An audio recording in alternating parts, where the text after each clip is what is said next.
ಎಚ್.ಎಸ್. ಗೋಪಾಲಕೃಷ್ಣರವರು ಸಾಂಕೇತಿ ಭಾಷೆಯಲ್ಲಿ ರಚಿಸಿರುವ ಭೀಮಂದಳಲಿ ಕವನದ ಕುರಿತು ಮಾತನಾಡಲಿರುವ ಎಂ.ಸಿ. ಪ್ರಕಾಶ್ ಸರ್ ಅವರಿಗೆ ಉಪನ್ಯಾಸ ಸರಣಿಗೆ ಸ್ವಾಗತ. ಹಾಗೆ ಎಲ್ಲ ಕೇಳುಗರಿಗೂ, ಸಂಚಾಲಕರಿಗೂ, ಸಂಯೋಜಕರಿಗೂ ಆತ್ಮೀಯವಾದ ಸ್ವಾಗತ. ಉಪನ್ಯಾಸವನ್ನು ಆರಂಭಿಸುವ ಮೊದಲು ಎಂ.ಸಿ. ಪ್ರಕಾಶ್ ಸರ್ ಅವರ ಪರಿಚಯವನ್ನು ಮಾಡಿಕೊಳ್ಳೋಣ. ಎಂ.ಸಿ. ಪ್ರಕಾಶ್ ಸರ್ ಅವರು the theory of the about in western literature and it's influence on Kannada literature ಎನ್ನುವ ವಿಷಯದ ಮೇಲೆ ಮಹಾಪ್ರಬಂಧವನ್ನು ಮಂಡಿಸಿ ಬೆಂಗಳೂರು ವಿಶ್ವವಿದ್ಯಾಲಯದಿಂದ ಡಾಕ್ಟರೇಟ್ ಪದವಿಯನ್ನು ಪಡೆದಿದ್ದಾರೆ. ಬೆಂಗಳೂರಿನ ವಿದ್ಯಾವರ್ಧಕ ಸಂಸ್ಥೆಯ ಪ್ರಥಮ ದರ್ಜೆ ಕಾಲೇಜಿನಲ್ಲಿ 37 ವರ್ಷಗಳ ಕಾಲ ಇಂಗ್ಲಿಷ್ ಅಧ್ಯಾಪಕರಾಗಿ ಸೇವೆ ಸಲ್ಲಿಸಿದ್ದಾರೆ. Bread comes home, song of the life, Indian aesthetics, the anklets ಎನ್ನುವ ಮೊದಲಾದವುಗಳನ್ನು ಅನುವಾದ ಮಾಡಿದ್ದಾರೆ. ಸರ್, ಕಾರ್ಯಕ್ರಮಕ್ಕೆ ಮತ್ತೊಮ್ಮೆ ಸ್ವಾಗತ. ಎಲ್ಲ ಕೇಳುಗರು ಉಪನ್ಯಾಸ ಮುಗಿಯುವವರೆಗೂ ತಮ್ಮ ಆಡಿಯೋ ಮತ್ತು ವಿಡಿಯೋಗಳನ್ನು ಮ್ಯೂಟ್ ಮಾಡಿಕೊಳ್ಳಬೇಕಾಗಿ ವಿನಂತಿ. ಉಪನ್ಯಾಸದ ನಂತರ ಚರ್ಚೆಗೆ ಅವಕಾಶವಿರುತ್ತದೆ. ಸರ್, ದಯವಿಟ್ಟು ತಮ್ಮ ಉಪನ್ಯಾಸವನ್ನು ಆರಂಭಿಸಬೇಕಾಗಿ ಕೇಳಿಕೊಳ್ಳುತ್ತೇನೆ. ನಮಸ್ಕಾರ, ಎಲ್ರಿಗೂ ನಮಸ್ಕಾರ. ಮೊದಲನೇದಾಗಿ ಇಂತಹ ಒಂದು ಸೃಜನಶೀಲವಾಗಿ ಒಂದು ಆಯೋಜನೆಯನ್ನ ಮಾಡಿದಿರಲ್ಲ, ಅದಕ್ಕೆ ಭಂಡಾರ ಪ್ರಕಾಶಕರಿಗೆ ಮತ್ತೆ ಪ್ರಕಾಶನದವರಿಗೆ ಮತ್ತು ಇದರಲ್ಲಿ ಭಾಗವಹಿಸ್ತಿರುವಂಥ ಎಲ್ಲರಿಗೂ ನನ್ನ ಹೃತ್ಪೂರ್ವಕವಾದಂತಹ ಅಭಿನಂದನೆಗಳು ಮತ್ತು ವಂದನೆಗಳು. ನನಗೂ ಒಂದು ಅವಕಾಶ ಇಲ್ಲಿ ಮಾಡಿಕೊಡ್ತಾ ಇರೋದಕ್ಕೆ. ಒಂದೇ ಮಾತಿನಲ್ಲಿ ಸಂಕೇತಿ ಭಾಷೆ ಅನ್ನೋದನ್ನ ಹೇಳ್ಬಿಡ್ತೀನಿ. ಸುಮಾರು 800-900 ವರ್ಷಗಳ ಹಿಂದೆ ಕೇರಳ ಮತ್ತು ತಮಿಳುನಾಡಿನ ಗಡಿಯ ಪ್ರದೇಶದಲ್ಲಿ ಇದ್ದಂತಹ ಚಂಕೋಟೈ ಅನ್ನುವಂಥ ಒಂದು ಸ್ಥಳದಿಂದ ಯಾವುದೋ ಒಂದು ಅನಿರೀಕ್ಷಿತವಾದ ತೊಂದರೆಗೆ ಈಡಾಗಿ, ಯಾವುದೋ ಅನಾನುಕೂಲದ ಸಂದರ್ಭದಿಂದ ಆ ಜನರು ನಾಚಾರಮ್ಮ ಅನ್ನುವಂತಹ ಒಬ್ಬ ಧೀರೋದಾತ್ತ ಮಹಿಳೆಯ ನಾಯಕತ್ವದಲ್ಲಿ ವಲಸೆ ಬಂದರು ಕರ್ನಾಟಕಕ್ಕೆ. ಬಂದವರು ಸುಮಾರು 15-20 ಹಳ್ಳಿಗಳ, ಸುಮಾರು ಹಾಸನದ ಸುತ್ತಮುತ್ತ ಒಂದು 15-20 ಹಳ್ಳಿ, ಶಿವಮೊಗ್ಗ ಹತ್ರ ಒಂದು 4 ಹಳ್ಳಿ, ಅಲ್ಲಿ ಅವರು ನೆಲೆ ಊರಿದ್ರು. ಮುಖ್ಯವಾಗಿ ಸ್ವತಃ ಕೃಷಿ ಮಾಡ್ತಾ ಬಂದವರು ಅವರು, ವಿಶೇಷವಾಗಿ ಅಡಕೆ ತೋಟ, ಅದರೊಂದಿಗೆ ವೇದಾಧ್ಯಯನ ಮತ್ತು ಸಂಗೀತ, ಇವುಗಳಲ್ಲಿ ತುಂಬ ಆಸಕ್ತಿ ಇದ್ದವರು. ಅದ್ರ ಜೊತೆಯಲ್ಲಿ ನಿಜವಾಗಿಯೂ ತಮಾಷೆಯಾಗಿ ಹೇಳೋದು ಅಂತಂದ್ರೆ ಒಳ್ಳೆ ಊಟ ಕೂಡ ಅವರ ಆಸಕ್ತಿಗಳಲ್ಲಿ ಒಂದು. ಮೇಲ್ನೋಟಕ್ಕೆ ಒರಟಾಗಿ ಕಂಡ್ರು ಕೂಡ ಒಂದು ಧೀರ ಪರಂಪರೆಯವರು ಅವರು. ಒಂದು ಸಣ್ಣ ಉದಾಹರಣೆ ಕೊಟ್ಬಿಡ್ತೀನಿ, ಒಂದೇ ಒಂದು ಉದಾಹರಣೆ. ರುದ್ರಪಟ್ಟಣದಲ್ಲಿ ಇದ್ದಂತ ಒಬ್ಬ ತೋಟ ಮಾಡ್ತಿದ್ದವರು, ಆದರೆ ಕರ್ನಾಟಕ ಸಂಗೀತದಲ್ಲಿ ತುಂಬಾ ಆಸಕ್ತಿಯೂ ಪ್ರತಿಭೆಯೂ ಇದ್ದಂಥವ್ರು, ಚೆನ್ನಾಗಿ ಕಲಿತವರು. ತೋಟಕ್ಕೆ ನೀರು ಹಾಕ್ತಿರ್ಬೇಕಾದ್ರೆ ಸೊಗಸಾಗಿ ಸಂಗೀತವನ್ನ ಹೇಳಿಕೊಂಡು ಮಾಡ್ತಾ ಇದ್ರಂತೆ. ಮೈಸೂರು ಮಹಾರಾಜರು ಅಲ್ಲಿ ಕಾರ್ನಲ್ಲಿ ಅಲ್ಲಿ ಹತ್ತಿರದಿಂದ ಹೋಗ್ತಿದ್ದವರು ಇವರ ಅದ್ಭುತವಾದ ಸಂಗೀತವನ್ನ ಕೇಳಿ, ಆಮೇಲೆ ತಮ್ಮ ಸೆಕ್ರೆಟರಿಯನ್ನು, ಕಾರ್ಯದರ್ಶಿಗಳನ್ನು ಯಾರನ್ನೋ ಇವ್ರ ಹತ್ರ ಕಳಿಸ್ಬಿಟ್ಟು ತಾವು ದಯವಿಟ್ಟು ಆ ಸ್ಥಾನಕ್ಕೆ ಬರಬೇಕು, ಅಲ್ಲಿ ಹಾಡಬೇಕು ಅಂತ ಹೇಳಿದ್ರೆ ಅವ್ರು ಹೇಳಿ ಕಳಿಸಿದ್ರಂತೆ ವಾಪಸ್ಸು. ತುಂಬಾ ಸಂತೋಷ ಮಹಾರಾಜರು ಈ ತರ ಆಸಕ್ತಿ ತೋರಿಸಿರೋದು. ಆದ್ರೆ ನನ್ನ ತೋಟವನ್ನ, ನನ್ನ ಈ ಊರನ್ನ, ನನ್ನ ಸ್ಥಳವನ್ನ ಬಿಟ್ಟು ಬರೋದಕ್ಕೆ ನನಗೆ ಆಗೋಲ್ಲ. ಮಹಾರಾಜರು ಯಾವಾಗ ಬಂದ್ರು ಕೂಡ ಅವರೊಬ್ಬರಿಗೆ ಬೇಕಾದ್ರೂ ನಾನು ನನ್ನ ಸಂಗೀತ ಸೇವೆಯನ್ನ ಮಾಡೋಕ್ ಸಿದ್ಧನಾಗಿದ್ದೇನೆ, ಆದ್ರೆ ನಾನು ಆಸ್ಥಾನಕ್ಕೆ ಬರೋದಿಲ್ಲ ಅಂತ ಹೇಳಿ ಕಳಿಸಿದ್ರಂತೆ. ಇಂತಹ ಒಂದು ಧೀರೋದಾತ್ತರು, ಧೀರ ಪರಂಪರೆಯವರು ಸಂಕೇತಿಗಳು. ಇವರ ವಿಶೇಷವಾದ ಭಾಷೆ ಇದು ಸಂಕೇತಿ ಅಂತ ತಾವು ಹೇಳಿದ್ರಲ್ಲ, ಅದರದ ಹಿನ್ನೆಲೆಯೆಲ್ಲ ಹೇಳೋದಕ್ಕೆ ಪುರುಸೊತ್ತಿಲ್ಲ. ಆದ್ರೆ ಇದರಲ್ಲಿ ಬಹು ಅಂಶ ತಮಿಳಿದೆ, ಸ್ವಲ್ಪ ಅಂಶ ಮಲಯಾಳಂ ಇದೆ, ಆಮೇಲೆ ಕನ್ನಡ ಎಲ್ಲ ಸೇರ್ಕೊಂಡು ಬಂದಿದೆ. ಇದು ಸಂಕೇತಿಯ ವಿಷಯ. ಇನ್ನು ಈ ಕವನವನ್ನು ಬರೆದಂತಹ ಶ್ರೀ ಎಚ್.ಎಸ್. ಗೋಪಾಲಕೃಷ್ಣ ಅವರು ಕನ್ನಡ ಉಪನ್ಯಾಸಕರಾಗಿ ಸೇವೆ ಸಲ್ಲಿಸಿ ನಿವೃತ್ತಿಯನ್ನ ಹೊಂದಿದ್ದಾರೆ, ನಮ್ಮ ಹಳ್ಳಿಯಲ್ಲೇ ಇದ್ದಾರೆ. ಈ ಪ್ರಸ್ತುತ ಕವನದ ಹೆಸರು ಭೀಮಂದಳಲಿ, ಭೀಮನ ಅಳಲು ಅನ್ನುವಂತಹ ಅರ್ಥ. ಇದನ್ನ ಸಂಕೇತಿ ಭಾಷೆಯಲ್ಲಿದ್ರೂ ಸಹಿತ ನಾನು ತಮಗೆ ಒಮ್ಮೆ ಓದಿ ತೋರಿಸ್ತೇನೆ. ವಿನಾಯಕ ಕೃಷ್ಣ ಗೋಕಾಕರು ವಿದೇಶಕ್ಕೆ ಹೋಗಿದ್ದಾಗ ಅವರು ತಮ್ಮ ಕನ್ನಡದ ಒಂದು ಕವನವನ್ನ ಓದುವಂತ ಸಂದರ್ಭ ಬಂತಂತೆ, ಒಂದು 15-20 ಜನರ ಮುಂದೆ. ಆವಾಗ ಇಂಗ್ಲಿಷ್ನಲ್ಲಿ ವಿವರಣೆ ಕೊಡೋಕೆ ಹೋಗಿದ್ದಾಗ ಅವರುಗಳು ಹೇಳಿದ್ರಂತೆ, ದಯವಿಟ್ಟು ನೀವು ನಿಮ್ಮ ಭಾಷೆಯಲ್ಲೇ ಓದಿ, ನಮ್ಗೆ ಎಷ್ಟಾಯ್ತೋ ಅಷ್ಟು ನಾವು ಅರ್ಥ ಮಾಡ್ಕೋತೀವಿ, ಆಮೇಲೆ ನಾವು ಹೇಳ್ತೀವಿ ನಮ್ಗೆ ಏನ್ ಅನ್ನಿಸ್ತು ಕವನದ ಬಗ್ಗೆ ಅಂತ. ಆಮೇಲೆ ನೀವು ನಿಮ್ಮ ವಿವರಣೆಯನ್ನು ಇಂಗ್ಲಿಷಲ್ಲಿ ಕೊಡಿ ಎಂದಿದ್ರಂತೆ. ಒಂದು ಕವನ ಹಾಗೆ ಅರ್ಥ ಆಗಬೇಕು, ಒಂದು ಮಟ್ಟಕ್ಕಾದ್ರೂ ಅರ್ಥ ಆಗ್ಬೇಕು. ಕೆಲವು ವಿಷಯಗಳು ಆಮೇಲೆ ವಿವರಣೆಯನ್ನ ಸ್ಪಷ್ಟೀಕರಣವನ್ನ ಕೇಳಬಹುದು. ಹಾಗಾಗಿ ಈ ಪದ್ಯವನ್ನ ಮೊದಲು ನಿಮ್ಮ ಮುಂದೆ ನಾನು ಓದಿ ತೋರಿಸ್ತೇನೆ, ಆಮೇಲೆ ಅದರ ವಿವರಣೆಯನ್ನ ನನಗೆ ಗೊತ್ತಿರುವಷ್ಟರ ಮಟ್ಟಿಗೆ ಕೊಡ್ತೇನೆ, ಆಮೇಲೆ ಚರ್ಚೆಯನ್ನ ಮಾಡೋಣ. ನಂಗ್ ದಾರಿ ಎಂಗಡ ಪೌರುಷ ಅತ್ತಾದಿ, ಎಂಗಡ ಪೌರುಷತ್ಯ ಪಾರ್ತಿ ಇಡೀ 3 ಲೋಕಮೇ ನಡಗಂದಿ ಆನಾಕತ್ತದಿ. ಹೆಂಬಿನ್ ಸಭೆಲೆ ಹಾಂಬ್ಯಾಳ್ ಕೈ ಇಶ್ಚಿ ತಲೆಮೈರ ಪುಡ್ಚಿ ದರ ದರಾಂಟಿ ಇಷ್ಕಂಡ್ ವಂದಿ ಚೀರೆಯ ಇಶಿಯರ್ಪೋ ತಂದ ಮಾನತ್ಯ ಕಾಪಾಡ್ಕೇಕಿ ಕೂಗಿ ಕೂಗಿ ಗೋಗರ್ ಚಾಕ್ಲು ನಂಗ ಧರ್ಮತ್ತೆ ಕಟ್ಟುಳ್ಳೆ ಉಂದಿ ಕಾಪಾಡೇಕಿ ದಾರೂ ಓಂದಿಲ್ಲು.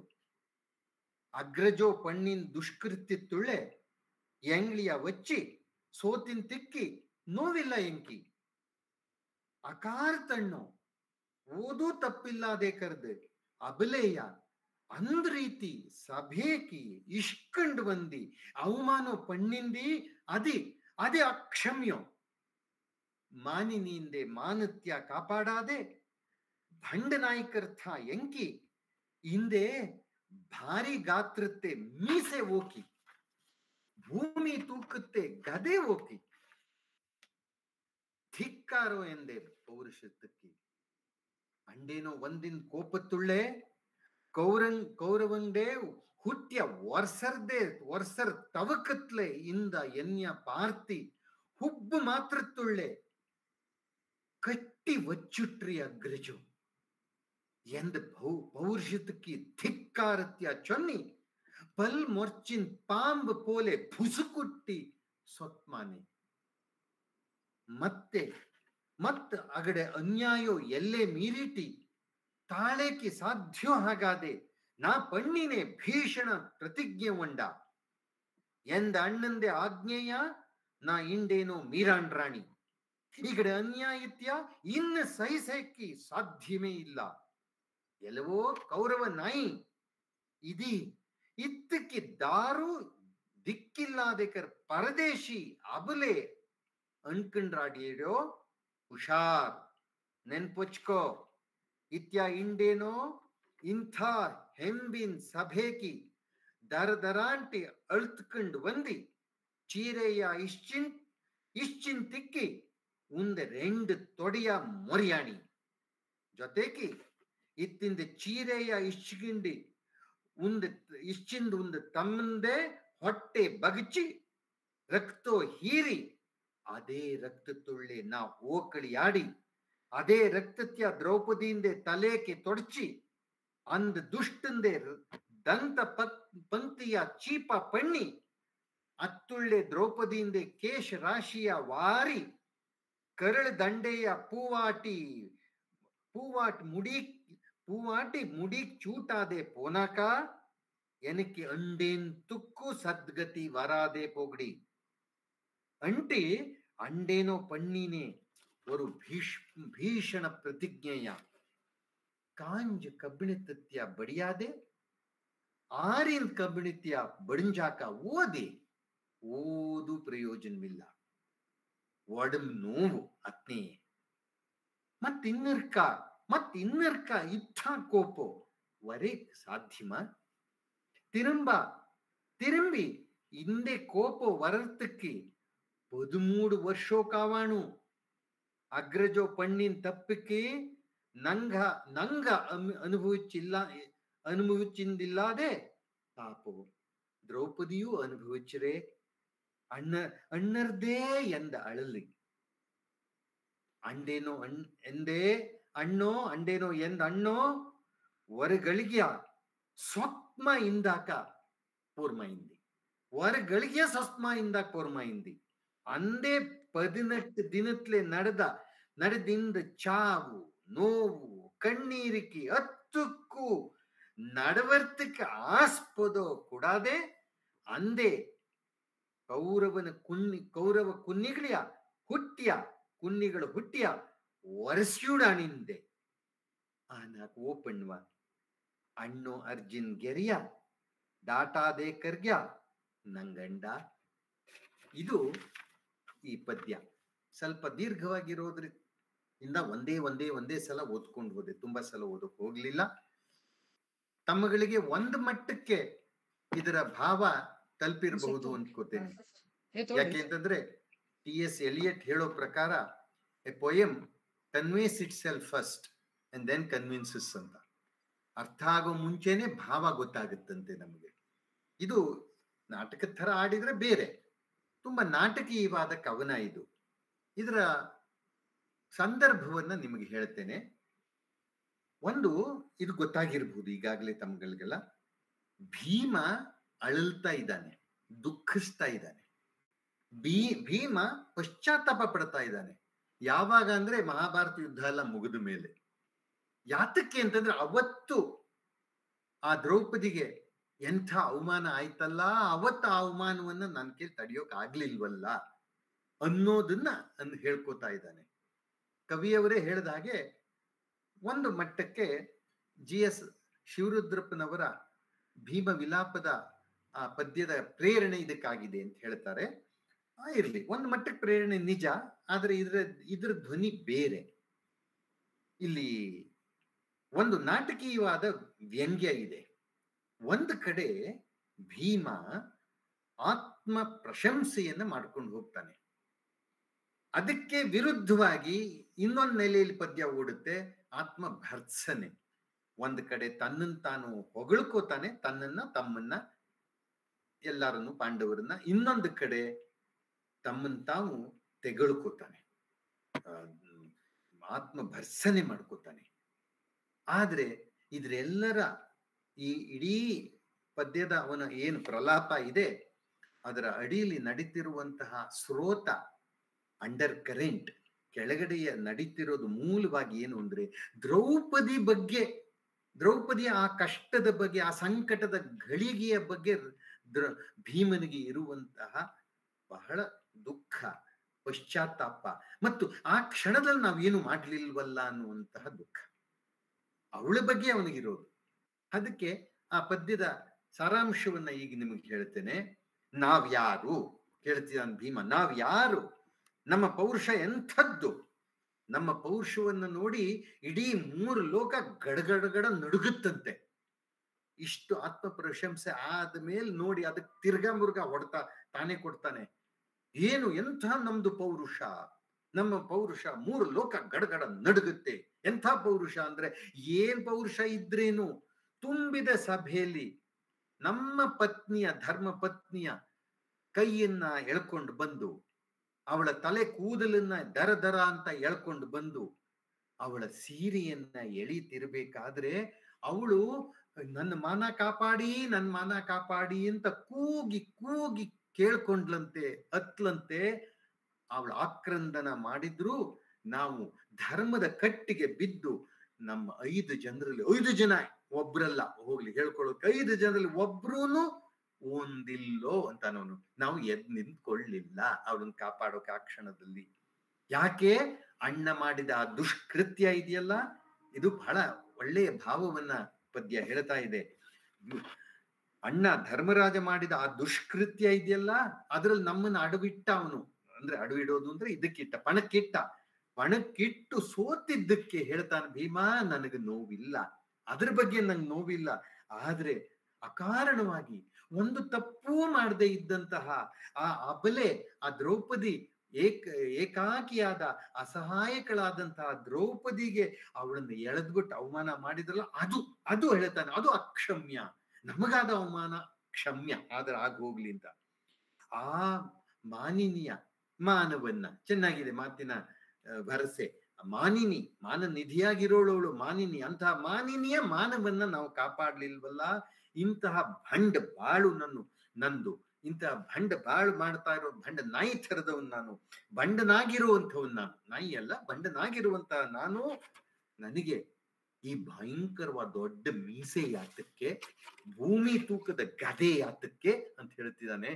ಇಂತಹ ಇದರಲ್ಲಿ ಆವಾಗ ಬಂದ ಕೋಪದಲ್ಲಿ, ಅವತ್ತೆಂಥ ಕೋಪ ಬಂತು ಅಂತಂದ್ರೆ ಕೌರವರ ಹುಟ್ಟನ್ನೇ ಒರೆಸಿ ಹುಟ್ಟು ಅಡಗಿಸ್ಬಿಡ್ಬೇಕು ಅಂತ ಮಾಡಿದ್ದೇ. ಆದ್ರೆ ಏನ್ ಮಾಡೋದು, ನಮ್ಮ ಅಣ್ಣ ತನ್ನ ಹುಬ್ಬಿನಲ್ಲಿ ಒಂದು ಹುಬ್ಬಿನ ನೋಟದಿಂದ ನಮ್ಮನ್ನು ಹಿಡಿದು ಹಾಕ್ಬಿಟ್ಟ, ಕೂರ್ಸ್ಬಿಟ್ಟ ಹಾಗೆ ನನ್ನನ್ನ ಅಂತ. ಇದರಲ್ಲಿ ಕುಮಾರವ್ಯಾಸನ ಒಂದು ಪ್ರಭಾವ ಇದೆ. ಅಲ್ಲಿ ಕುಮಾರವ್ಯಾಸನ ಮಾತಿದೆ, ಹುಬ್ಬಿನಲ್ಲಿ ನಿಲ್ಲಿಸಿದನು ಪವನಜನು ಉಬ್ಬಟೆಯನು ಅಂತ. ಅವನ ಉಬ್ಬಟೆಯನ್ನ, ಅವನ ಆಕ್ರೋಶವನ್ನ, ಅವನು ಏನು ಅಂತ ಕೂಗಾಡ್ತಿದ್ನಲ್ಲ, ಅದನ್ನೆಲ್ಲ ನಿಲ್ಲಿಸ್ಬಿಟ್ನಂತೆ. ಅವನೂ ಕಟ್ಟಿಟ್ಬಿಟ್ಟ ನನ್ನ ಅಣ್ಣ ನನ್ನನ್ನ. ಅದಕ್ಕೋಸ್ಕರ ನನ್ನ ಪೌರುಷಕ್ಕೆ ಧಿಕ್ಕಾರ. ಯಾವ ಪೌರುಷವನ್ನ? ಮೊದಲ ಸ್ಟ್ಯಾನ್ಸಾದಲ್ಲಿ ಭೀಮ 3 ಲೋಕ ಗಡಗಡ ನಡುಗುತ್ತೆ ಅಂತ ಅನ್ನೋ ಅದೇ ಪೌರುಷಕ್ಕೆ ಈಗ ಧಿಕ್ಕಾರ ಅಂತಿದ್ದಾನೆ. ನನ್ನ ಪೌರುಷಕ್ಕೆ ಧಿಕ್ಕಾರ. ಯಾವಾಗ ಅವಳ ಆ ಅಬಲೆಯ ಆ ಸಹಾಯಕ ಹೆಣ್ಣಿನ ಮಾನವನ್ನ ನಾನು ಆ ಕ್ಷಣದಲ್ಲಿ ಕಾಪಾಡೋಕೆ ಹೇಳಲಿಲ್ಲ, ಅಣ್ಣನ ಮಾತು ಕೇಳ್ಕೊಂಡು, ಆ ಪೌರುಷಕ್ಕೆ ಧಿಕ್ಕಾರ. ಹೇಗೆ ನಾನು ಕೂತೆ ಅಂತಂದ್ರೆ ಅದು ಚೆನ್ನಾಗಿದೆ ಆ ಉಪಮೆ. ಪಲ್ಮರ್ಚಿನ್ ಪಾಂಪೋಲೆ ಭುಸುಗುಟ್ಟಿ ಅಂತಿದೆ. ಅಂದ್ರೆ ಹಲ್ಲು ಮುರಿದ ಹಾವಿನಂತೆ ಭುಸುಗುಟ್ಟಿದಾನಷ್ಟೇನೆ, ಕಚ್ಚೋಕಾಗಿಲ್ಲ ಅವನಿಗೆ. ಹಾಗೆ ನಾನು ಸುಮ್ಮನಾಗಿ ಕೂತ್ಕೊಂಡ್ಬಿಟ್ಟೆ. ಅಷ್ಟೇ ಅಲ್ಲ, ಅಲ್ಲೇನೆ ಅವ್ರ ಅನ್ಯಾಯ ಅಲ್ಲಿ ತನಕ ಸುಮ್ಮನಾದೆ. ಆದ್ರೆ ಅವ್ರ ಅನ್ಯಾಯ ಎಲ್ಲೇ ಮೀರಿ ಬಿಡುತ್ತಲ್ಲ, ಅತೀಮ್ ಆಗ್ಬಿಡುತ್ತಲ್ಲ, ನಾನು ತಾಳೋಕ್ ಸಾಧ್ಯವೇ ಆಗ್ಲಿಲ್ಲ. ಆವಾಗ ಭಯಂಕರವಾದ ಪ್ರತಿಜ್ಞೆಯನ್ನ ಮಾಡದೆ. ತಮಗೆಲ್ಲ ಗೊತ್ತಿರೋ ಪ್ರತಿಜ್ಞೆನೆ ಏನು ಅಂತಂದ್ರೆ, ಮೊದಲನೇದೇನು ಅಂದ್ರೆ ಅಣ್ಣನ ಆಜ್ಞೆಯನ್ನ ಮೀರ್ತಾ ಇದ್ದೀನಿ, ನಾನು ಕೇಳ್ತಾ ಇಲ್ಲ. ಇವ್ರ ಅನ್ಯಾಯವನ್ನ ನಾನು ಸಹಿಸೋದಿಲ್ಲ. ಕೌರವ ನಾಯಿ ಇವಳನ್ನ, ನಮ್ಮ ದ್ರೌಪದಿಯನ್ನ ದಿಕ್ಕಿಲ್ದೇ ಇರೋ ಪರದೇಶಿ ಅನ್ಕೊಂಡಿದೀಯನೋ? ಹುಷಾರ್ ಅಲ್ಲ, ನೆನಪಿಟ್ಕೋ. ಇವತ್ತು ಈ ತುಂಬಿದ ಸಭೆಯಲ್ಲಿ ಎಳ್ಕೊಂಡು ಬಂದಿದ್ದೀರಲ್ಲ, ಅವಳ ಸೀರೆಯನ್ನು ಎಳೆದಿದ್ದೀರಲ್ಲ, ನಿನ್ನ ತೊಡೆಯನ್ನ ಮುರಿತೀನಿ. ಅಷ್ಟೇ ಅಲ್ಲ, ನಿನ್ನ ತಮ್ಮ ಅವಳ ಸೀರೆಯನ್ನ ಎಳೆದು ಈ ಅವಮಾನ ಮಾಡಿದ ಅಂತ ದರ ಎಳ್ಕೊಂಡ್ ಬಂದು ಕೂದಲು ಹಿಡ್ಕೊಂಡು ಬಂದು ಅವಳದ್ದು ಅವನ ಹೊಟ್ಟೆ ಬಗದು ರಕ್ತವನ್ನ ಹೀರಿ, ಅದೇ ರಕ್ತದಲ್ಲಿ ಓಕಳಿ ಆಡಿ ನಾನು ಕೈ ತೊಳ್ಕೊಂಡು ಆ ರಕ್ತದಿಂದ ಈ ದ್ರೌಪದಿಯ ಮುಡಿಯನ್ನ, ಅದನ್ನ ತಲೆಗೆ ಹರಳೆಣ್ಣೆ ಹೆಚ್ಚೋ ಹಂಗೆ ಹಚ್ಚಿಬಿಟ್ಟು ಆ ದುಷ್ಟನ ಹಲ್ಲನ್ನ ಮುರಿದು ಅದರಿಂದ ಬಾಚಣಿಗೆ ಮಾಡಿ ಅದರಲ್ಲೇನೆ ದ್ರೌಪದಿಯ ತಲೆಯನ್ನ ಬಾಚಿ ಅವನ ಕರುಳನ್ನೇ ಅವಳಿಗೆ ಹೂವಂತೆ ಅವಳ ಮುಡಿಗೆ ಮುಡಿಸದೆ ಹೋದ್ರೆ ನನಗೆ ಯಾವ ಸದ್ಗತಿನೂ ಬರೋದ್ ಬೇಡ ಅನ್ನುವಂತ ಪ್ರತಿಜ್ಞೆಯನ್ನು ಅವತ್ತೇ ಮಾಡ್ದೆ. ಅಷ್ಟೇ ಅಲ್ಲ, ಯುದ್ಧ ಆಗಾಗಿದೆ, ಹಾಗಾಗಿ ಪ್ರತಿಜ್ಞೆ ತೀರ್ಸುವೆ ಆಗಿದೆ. ಆದ್ರೂ ಭೂಮನಿಗೆ ಸಮಾಧಾನ ಇಲ್ವಂತೆ ಭೀಮನಿಗೆ. ಏನು? ಕಾದ ಕಬ್ಬಿಣವನ್ನ ಆವಾಗ್ಲೇ ಬಡಿಬೇಕು, ಕಾದಾಗ್ಲೇ ಕಬ್ಬಿಣ ಬಡಿಬೇಕು. ತಣ್ಣಗಾದ್ಮೇಲೆ ಏನ್ ಪ್ರಯೋಜನ? ಏನು ಪ್ರಯೋಜನವಿಲ್ಲ, ಮೈ ತುಂಬಾ ನೋವು ಅಷ್ಟೇನೆ. ಯಾಕೆ ಅಂತ ಹೇಳ್ತಾನೆ, ಆ ಕ್ಷಣದಲ್ಲಿ ಮಾಡ್ಬೇಕಿತ್ತು ಪ್ರತಿಜ್ಞೆ, ಯಾವತ್ತೂ ನೆನ್ಸ್ಕೊಂಡಲ್ಲ. ಕೆಲಸವನ್ನು ಅವತ್ತೇ ಮಾಡ್ಬೇಕಿತ್ತು, ಆಗ್ಲಿಲ್ಲ. ಪ್ರತಿಜ್ಞೆನಾದ್ರೂ ಮಾಡ್ದ. ಏನು? ಯಾಕೆಂದ್ರೆ ಮತ್ತೊಂದ್ಸಲ ನೆನೆದುಕೊಂಡು ಫ್ಲಾಶ್ ಬ್ಯಾಕ್ ಅಲ್ಲಿ ಆ ಕೋಪ ಬರೋದಿಲ್ಲ. ಕೋಪ ಬಂದ್ರೆ ಆ ಕ್ಷಣದಲ್ಲೇ ಬರ್ಬೇಕು. ಆ ಕೋಪ ಬರ್ಬೇಕಾದ್ರೆ 13 ವರ್ಷ ಕಾಡಿಗೆ ಹೋಗಿ ಬರ್ಬೇಕಷ್ಟೇನೆ. ಅದಕ್ಕೋಸ್ಕರ ಹೇಳ್ತಾನೆ, ಅಣ್ಣ ಮಾಡಿದ ತಪ್ಪಿಗೆ ಅದೇ ಮಾತು ಹೇಳ್ತಾನೆ, ಅಣ್ಣ ಮಾಡಿದ ತಪ್ಪಿಗೆ ನಾವುಗಳು ಅನುಭವಿಸಿದ್ವಿ. ಆದ್ರೆ ನಾವು ಅನುಭವಿಸಿದಲ್ದೆ ಪಾಪ ಆ ದ್ರೌಪದಿ ಅನುಭವಿಸ್ತಿದ್ಲಲ್ಲ, ಅವಳು ಅಳಲಿದ್ಲಲ್ಲ, ಅವಳು ದುಃಖ ಪಟ್ಲಲ್ಲ ಅನ್ನೋದು ನನ್ನ ಅಳಲು. ಭೀಮ ಅವತ್ತು ಅವಳು ದ್ರೌಪದಿ ಕಷ್ಟಪಟ್ಲಲ್ಲ, ಅನಗತ್ಯವಾಗಿ, ಅಸಹಾಯಕಳು, ಏನೂ ತಪ್ಪಿಲ್ದೆ ನಿರಪರಾಧಿನಿ. ಆ ನಿರಪರಾಧಿಯಾದಂತ ದ್ರೌಪದಿ ಹಾಗೆ ಕಷ್ಟಪಟ್ಲಲ್ಲ, ಅದಕ್ಕೆ ನನ್ನ ದುಃಖ, ಇನ್ಯಾವುದಕ್ಕೂ ಅಲ್ಲ. ಅವಳ ಮಾನವನ್ನ ಆ ಕ್ಷಣದಲ್ಲಿ ಕಾಪಾಡ್ಲಿಲ್ವಲ್ಲ. ಹಾಗಾಗಿ ಹೇಳ್ತಾನೆ, ಆ ಅಣ್ಣ ಏನಾದ್ರೂ ಅವತ್ತು ಒಂದು ಗಳಿಗೆ ಸುಮ್ಮನಾಗ್ಬಿಟ್ಟಿದ್ದಿದ್ರೆ ಸಾಕಿತ್ತು. ಈ 18 ದಿವಸದ ಯುದ್ಧ, ಈ ನೋವು, ಸಾವು, ಕಣ್ಣೀರು ಯಾವುದೂ ಬೇಕಿರ್ಲಿಲ್ಲ. ಆವತ್ತೇನೆ ಅಲ್ಲೇನೆ ಯುದ್ಧಕ್ಕೆಲ್ಲ ಆಸ್ಪದ ಕೊಡದೆ ಆ ಕೌರವ ನಾಯಿಗಳನ್ನ ಹುಟ್ಟೆ ಇಲ್ಲ ಅನ್ನೋಂಗ ಅಡಗಿಸ್ಬಿಡ್ತಿದ್ದೆ. ಆದ್ರೆ ಅಂದ್ಬಿಟ್ಟು ತಮ್ಮ ಪಾಂಡವ ಅನುಜರು ಇದಾರಲ್ಲ, ಪಾಂಡವರು ತಮ್ಮಂದ್ರು, ಭೀಮ, ಅರ್ಜುನ, ನಕುಲ, ಸಹದೇವರು, ಆ ಅಣ್ಣನ ಜ್ಯೇಷ್ಠೋ ಭ್ರಾತ ಪಿತೃಸಮಃ ಅಂತ ಮಾತು. ದೊಡ್ಡ ಅಣ್ಣ ತಂದೆಗೆ ಸಮಾನವಂತೆ, ಅದನ್ನ ನಂಬಿಕೊಂಡು ಅವ್ರು ಪಾಪ ಸುಮ್ಮನೆ ಇದ್ದವ್ರಲ್ವಾ. ಅದಕ್ಕೆ ಹೇಳ್ತಾನೆ, ಏನ್ ಮಾಡ್ಲಿ ಓ ಪಣ್ವ, ಅಂದ್ರೆ ನಾನು ಏನ್ ಮಾಡ್ಲಿ? ಭೀಮನ ಅಸಹಾಯಕತೆನೂ ಪದ್ಯ ಹೇಳ್ತಾ ಇದೆ. ಏನು? ಅಣ್ಣ ಹಾಕಿದ ಗೆರೆಯ ದಾಟದಂತಹ ತಮ್ಮಂದ್ರಲ್ವೇ ನಾವು ಅಂತ ವ್ಯಂಗ್ಯ ಮಾಡ್ಕೋತಿದ್ದಾನೆ. ಅವನೇನು ಬಹಳ ಹೊಗಳ್ಕೋತಾ ಇಲ್ಲ, ಅಂಥವ್ರಲ್ವೇ ನಾವು ಅಂತಿದ್ದಾನೆ. ಇಲ್ಲಿ ಕವನ ಮೊದಲನೇದಾಗಿ ಭೀಮನ ಅಳಲನ್ನ ಏನ್ ಹೇಳ್ತಿದೆ ನೋಡೋಣ. ಅದ್ರ ಪ್ರಕಾರ ಭೀಮನ ಅಳಲು ಯಾವುದು ಅಂತಂದ್ರೆ ದ್ರೌಪದಿಗಾದಂತಹ ಆ ಅವಮಾನ. ಅಷ್ಟೇ ಅಲ್ಲ, ಆ ಅವಮಾನ ಆಗುವ ಸಂದರ್ಭದಲ್ಲಿ ನಾವು ಅವಳನ್ನ ಕಾಪಾಡೋಕಾಗ್ಲಿಲ್ಲ. ಅವಮಾನ ಆದ್ಮೇಲೆ ಅವನ್ ತಲೆ ಮುರಿದಿದ್ದು ನಿಜ, ದುಶ್ಯಾಸನ ಎದೆ ಬಗ್ದಿದ್ದು ನಿಜ, ರಕ್ತ ಕುಡ್ದಿದ್ದು ನಿಜ, ರಕ್ತದಿಂದ ಇವಳ ತಲೆ ಬಾಚಿದ್ದು ನಿಜ. ಅದು ಸಂಸ್ಕೃತ ನಾಟಕ ಭಟ್ಟನಾರಾಯಣನ ವೇಣಿ ಸಂಹಾರದಿಂದ ತಗೊಂಡಿರುವಂತಹ ಅಂಶ. ಅದು ಏನಾದ್ರೂ ಆಗ್ಲಿ, ಅದೆಲ್ಲ ಮಾಡಿದ್ ನಿಜ, ಆದ್ರೂ ಭೀಮನಿಗೆ ತೃಪ್ತಿ ಇಲ್ಲ, ಸಮಾಧಾನವಿಲ್ಲ. ಯಾಕೆ? ಅವಮಾನ ತಪ್ಪಿಸ್ಲಿಲ್ವಲ್ಲ, ಅವಮಾನ ಆದ್ಮೇಲೆ ಮಾಡಿರೋದಿದು, ಅವಮಾನ ತಪ್ಪಿಸ್ಬೇಕಿತ್ತು ಅಂತ ಅವನು ಹೇಳ್ತಿರೋದು. ಅದು ಹಾಗಾಗಿ ದ್ರೌಪದಿಗೆ ನಾವ್ ಏನು ಮಾಡಕ್ ಆಗ್ಲಿಲ್ವಲ್ಲ ಅವಳಿಗೆ ಬೇಕಾದಂತ ಸಮಯದಲ್ಲಿ ಅನ್ನೋದನ್ನ ಹೇಳ್ತಿದ್ದಾನೆ. ಇದು ಮಾಡ್ಲಿಲ್ವಲ್ಲ ಅನ್ನೋ ದುಃಖ ಯುದ್ಧ ಆದ್ಮೇಲೆ ಹೇಳ್ತಿದ್ದಾನೆ. ಈ 18 ದಿನದ ಯುದ್ಧ ಬೇಕಾಗೇ ಇರ್ಲಿಲ್ಲ, ಈ ನೋವು ಸಾವು ಬೇಕಾಗೇ ಇರ್ಲಿಲ್ಲ ಅಂತಿದ್ದಾನೆ. ಪದ್ಯ ಒಂದು ನಾಸ್ಟಾಲ್ಜಿಕ್ ಸ್ಟ್ರಕ್ಚರ್ ಅಂತೀವಿ. ಹಿಂದಿನ ಭೂತಕಾಲವನ್ನ ನೆನೆದು ಹಳಹಳಿಕೆಯಿಂದ ಮಾತಾಡುವಂತಹ ಪದ್ಯ ಇದು. ಇದು ಒಂದು ವ್ಯಂಗ್ಯದಲ್ಲಿ ಮುಂದುವರಿತಾ ಹೋಗುತ್ತೆ. ಹೇಗೆ ಅಂತಂದ್ರೆ, ಆರಂಭ ಆತ್ಮ ಪ್ರಶಂಸೆ, ನಾವ್ಯಾರು, ನಮ್ಮ ಪೌರುಷ ಎಂಥದ್ದು, ಇಡೀ 3 ಲೋಕವೇ ನಡಗಬೇಕು ಅಂಥದ್ದು ಅನ್ನೋದು. ಆಮೇಲೆ ನಾವ್ಯಾರು, ನಮ್ಮ ಪೌರುಷ ಇಂಥದ್ದು, ಎಂಥದ್ದು ಅಂದ್ರೆ ನಮ್ಮ ಕೈ ಹಿಡಿದ ಧರ್ಮ ಪತ್ನಿಯನ್ನ ಕಾಪಾಡದಂತಹ ಆ ಮಾನಿನಿಯ ಮಾನವನ್ನ ಸರಿಯಾದ ಸಮಯದಲ್ಲಿ ಕಾಪಾಡದಂತಹ ಪೌರುಷ ನಮ್ದು, ಧಿಕ್ ಆ ಪೌರುಷಕ್ಕೆ ಅಂತಿದ್ದಾನೆ. ಇದು ಭೀಮನ ವ್ಯಕ್ತಿತ್ವದ ಮೇಲೆ ಒಂದು ಬೆಳಕನ್ನ ಚೆಲ್ಲುತ್ತೆ. ಭೀಮ ನಿಜವಾಗಿಯೂ ಒರಟನಾದ್ರೂ ಹೊರಗಡೆ ಮಾತು ಕಥೆ ರೀತಿಯಲ್ಲಿ ಭೀಮ ಮಹಾ ಕರುಣಾಶಾಲಿ. ಅವನು ಎಮೋಷನ್ಸ್, ಭಾವನಾತ್ಮಕವಾಗಿ ಇರೋನು, ಅವನು ಭಾವುಕ. ಕೀಚಕನ ಸಂದರ್ಭದಲ್ಲಿ ದ್ರೌಪದಿ ತನ್ನ ಕೈ ತೋರಿಸಿದ್ಲು ಅಂತ, ಅದು ವ್ಯಾಸ ಭಾರತದ ಮಾತು. ಕೈ ತೋರಿಸಿ, ನೋಡು ನನ್ನ ಕೈ ಹೆಂಗ್ ಒರಟಾಗಿ ಹೋಗಿದೆ. ಅವರ ತಲೆಯನ್ನ ಬಾಚಿ, ಅವರಿಗೆ ಮೈಗೆ ಮಸಾಜ್ ಮಾಡಿ, ಎಣ್ಣೆ ಹಚ್ಚಿ, ಅವರಿಗೆ ಕಾಲು ಉಗುರು, ಮೆನಿಕ್ಯೂರು ಎಲ್ಲ ಮಾಡ್ತಿರ್ತಾಳೆ ಅಂತ. ಅದೇ ಸೈರಂಧ್ರಿ ಕೆಲಸ ಅಂದ್ರೇನೆ ಅದು. ಅದನ್ನೆಲ್ಲ ಮಾಡಿ ಕೈ ಹೇಗಾಗಿ ಹೋಗಿದೆ ನೋಡು ಭೀಮ ಅಂತ. ಕೈಯೆಲ್ಲ ಸೀಳು ಬಿಟ್ಬಿಟ್ಟಿರುತ್ತೆ. ಅವಾಗ ಭೀಮ ಆ 2 ಕೈಗಳನ್ನ ತನ್ನ ಕೆನ್ನೆ ಮೇಲೆ ಇಟ್ಕೊಂಡು ಗಳಗಳ ಅತ್ತನಂತೆ ಅಂತ ಒಂದು ಮಾತು ಬರುತ್ತೆ. ಇದು ಮಾಸ್ತಿ ಹೇಳ್ತಾರೆ, ಪ್ರಪಂಚದ ಸಾಹಿತ್ಯದಲ್ಲಿ ಇಷ್ಟು ಮಧುರವಾದಂತಹ, ಇಷ್ಟು ಒಂಥರ ಮನಸ್ಸನ್ನು ಕಲಕುವಂತಹ ವರ್ಣನೆ ತುಂಬಾ ಇರಲಾರದು ಅಂತ, ಬಹಳ ಇರಲಾರದು ಅಂತ ಮಾಸ್ತಿಯವರು ಹೇಳ್ತಾರೆ. ಅದು ಒಂದು. ಅಷ್ಟೇ ಅಲ್ಲ, ಭೀಮನನ್ನ ಆ ದ್ರೌಪದಿ ಹೂವನ್ ಕೇಳ್ತಾಳೆ. ತಮಗೆಲ್ಲ ಗೊತ್ತಿರುವಂಥದ್ದೇ, ಸೌಗಂಧಿಕ ಪುಷ್ಪ ಹರಣದಲ್ಲಿ ಆ ಹೂವನ್ ಕೇಳ್ತಾಳೆ. ತಕ್ಷಣ ಓಡ್ ಹೋಗ್ತಾನೆ ಭೀಮ ತಗೊಂಡ್ಬರೋಕೆ. ಕುಮಾರವ್ಯಾಸನಲ್ಲೂ ಓಡ್ ಹೋಗ್ತಾನೆ. ತಕ್ಷಣ ಹೊರಟ ಅಂತ ಬರುತ್ತೆ. ಸುಖದಿಂದ, ಸಂತೋಷದಿಂದ ಹೊರಟ, ಸಂಭ್ರಮದಿಂದ ಹೊರಟ ಅಂತ, ಉತ್ಸಾಹದಿಂದ ಹೊರಟ ಅಂತ. ವ್ಯಾಸ ಭಾರತದಲ್ಲಿ ಇನ್ನೂ ಇದೆ. ಬಹಳ ವೇಗವಾಗಿ ಹೊರಟನಂತೆ. ಯಾತಕ್ಕೆ ಹೊರಟ ಅಂತಂದ್ರೆ, ಸಂಸ್ಮರನ್ ವಿವಿಧಾನ್ ಕ್ಲೇಶಾನ್ ದುರ್ಯೋಧನ ಕೃತಾನ್ ಬಹೂನ್.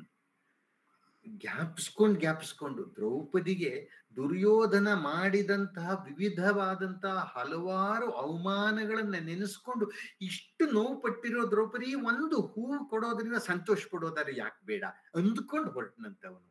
ಇದು ಭೀಮನ ಯೋಗ್ಯತೆ, ಭೀಮನ ಮನಸ್ಸು ಅನ್ನೋದು ಅಂಥದ್ದು. ಈ ಭೀಮನ ವ್ಯಕ್ತಿತ್ವವನ್ನ ಈ ಪದ್ಯ ಇಲ್ಲಿ ಹಿಡಿದಿಡ್ತಾ ಇದೆ.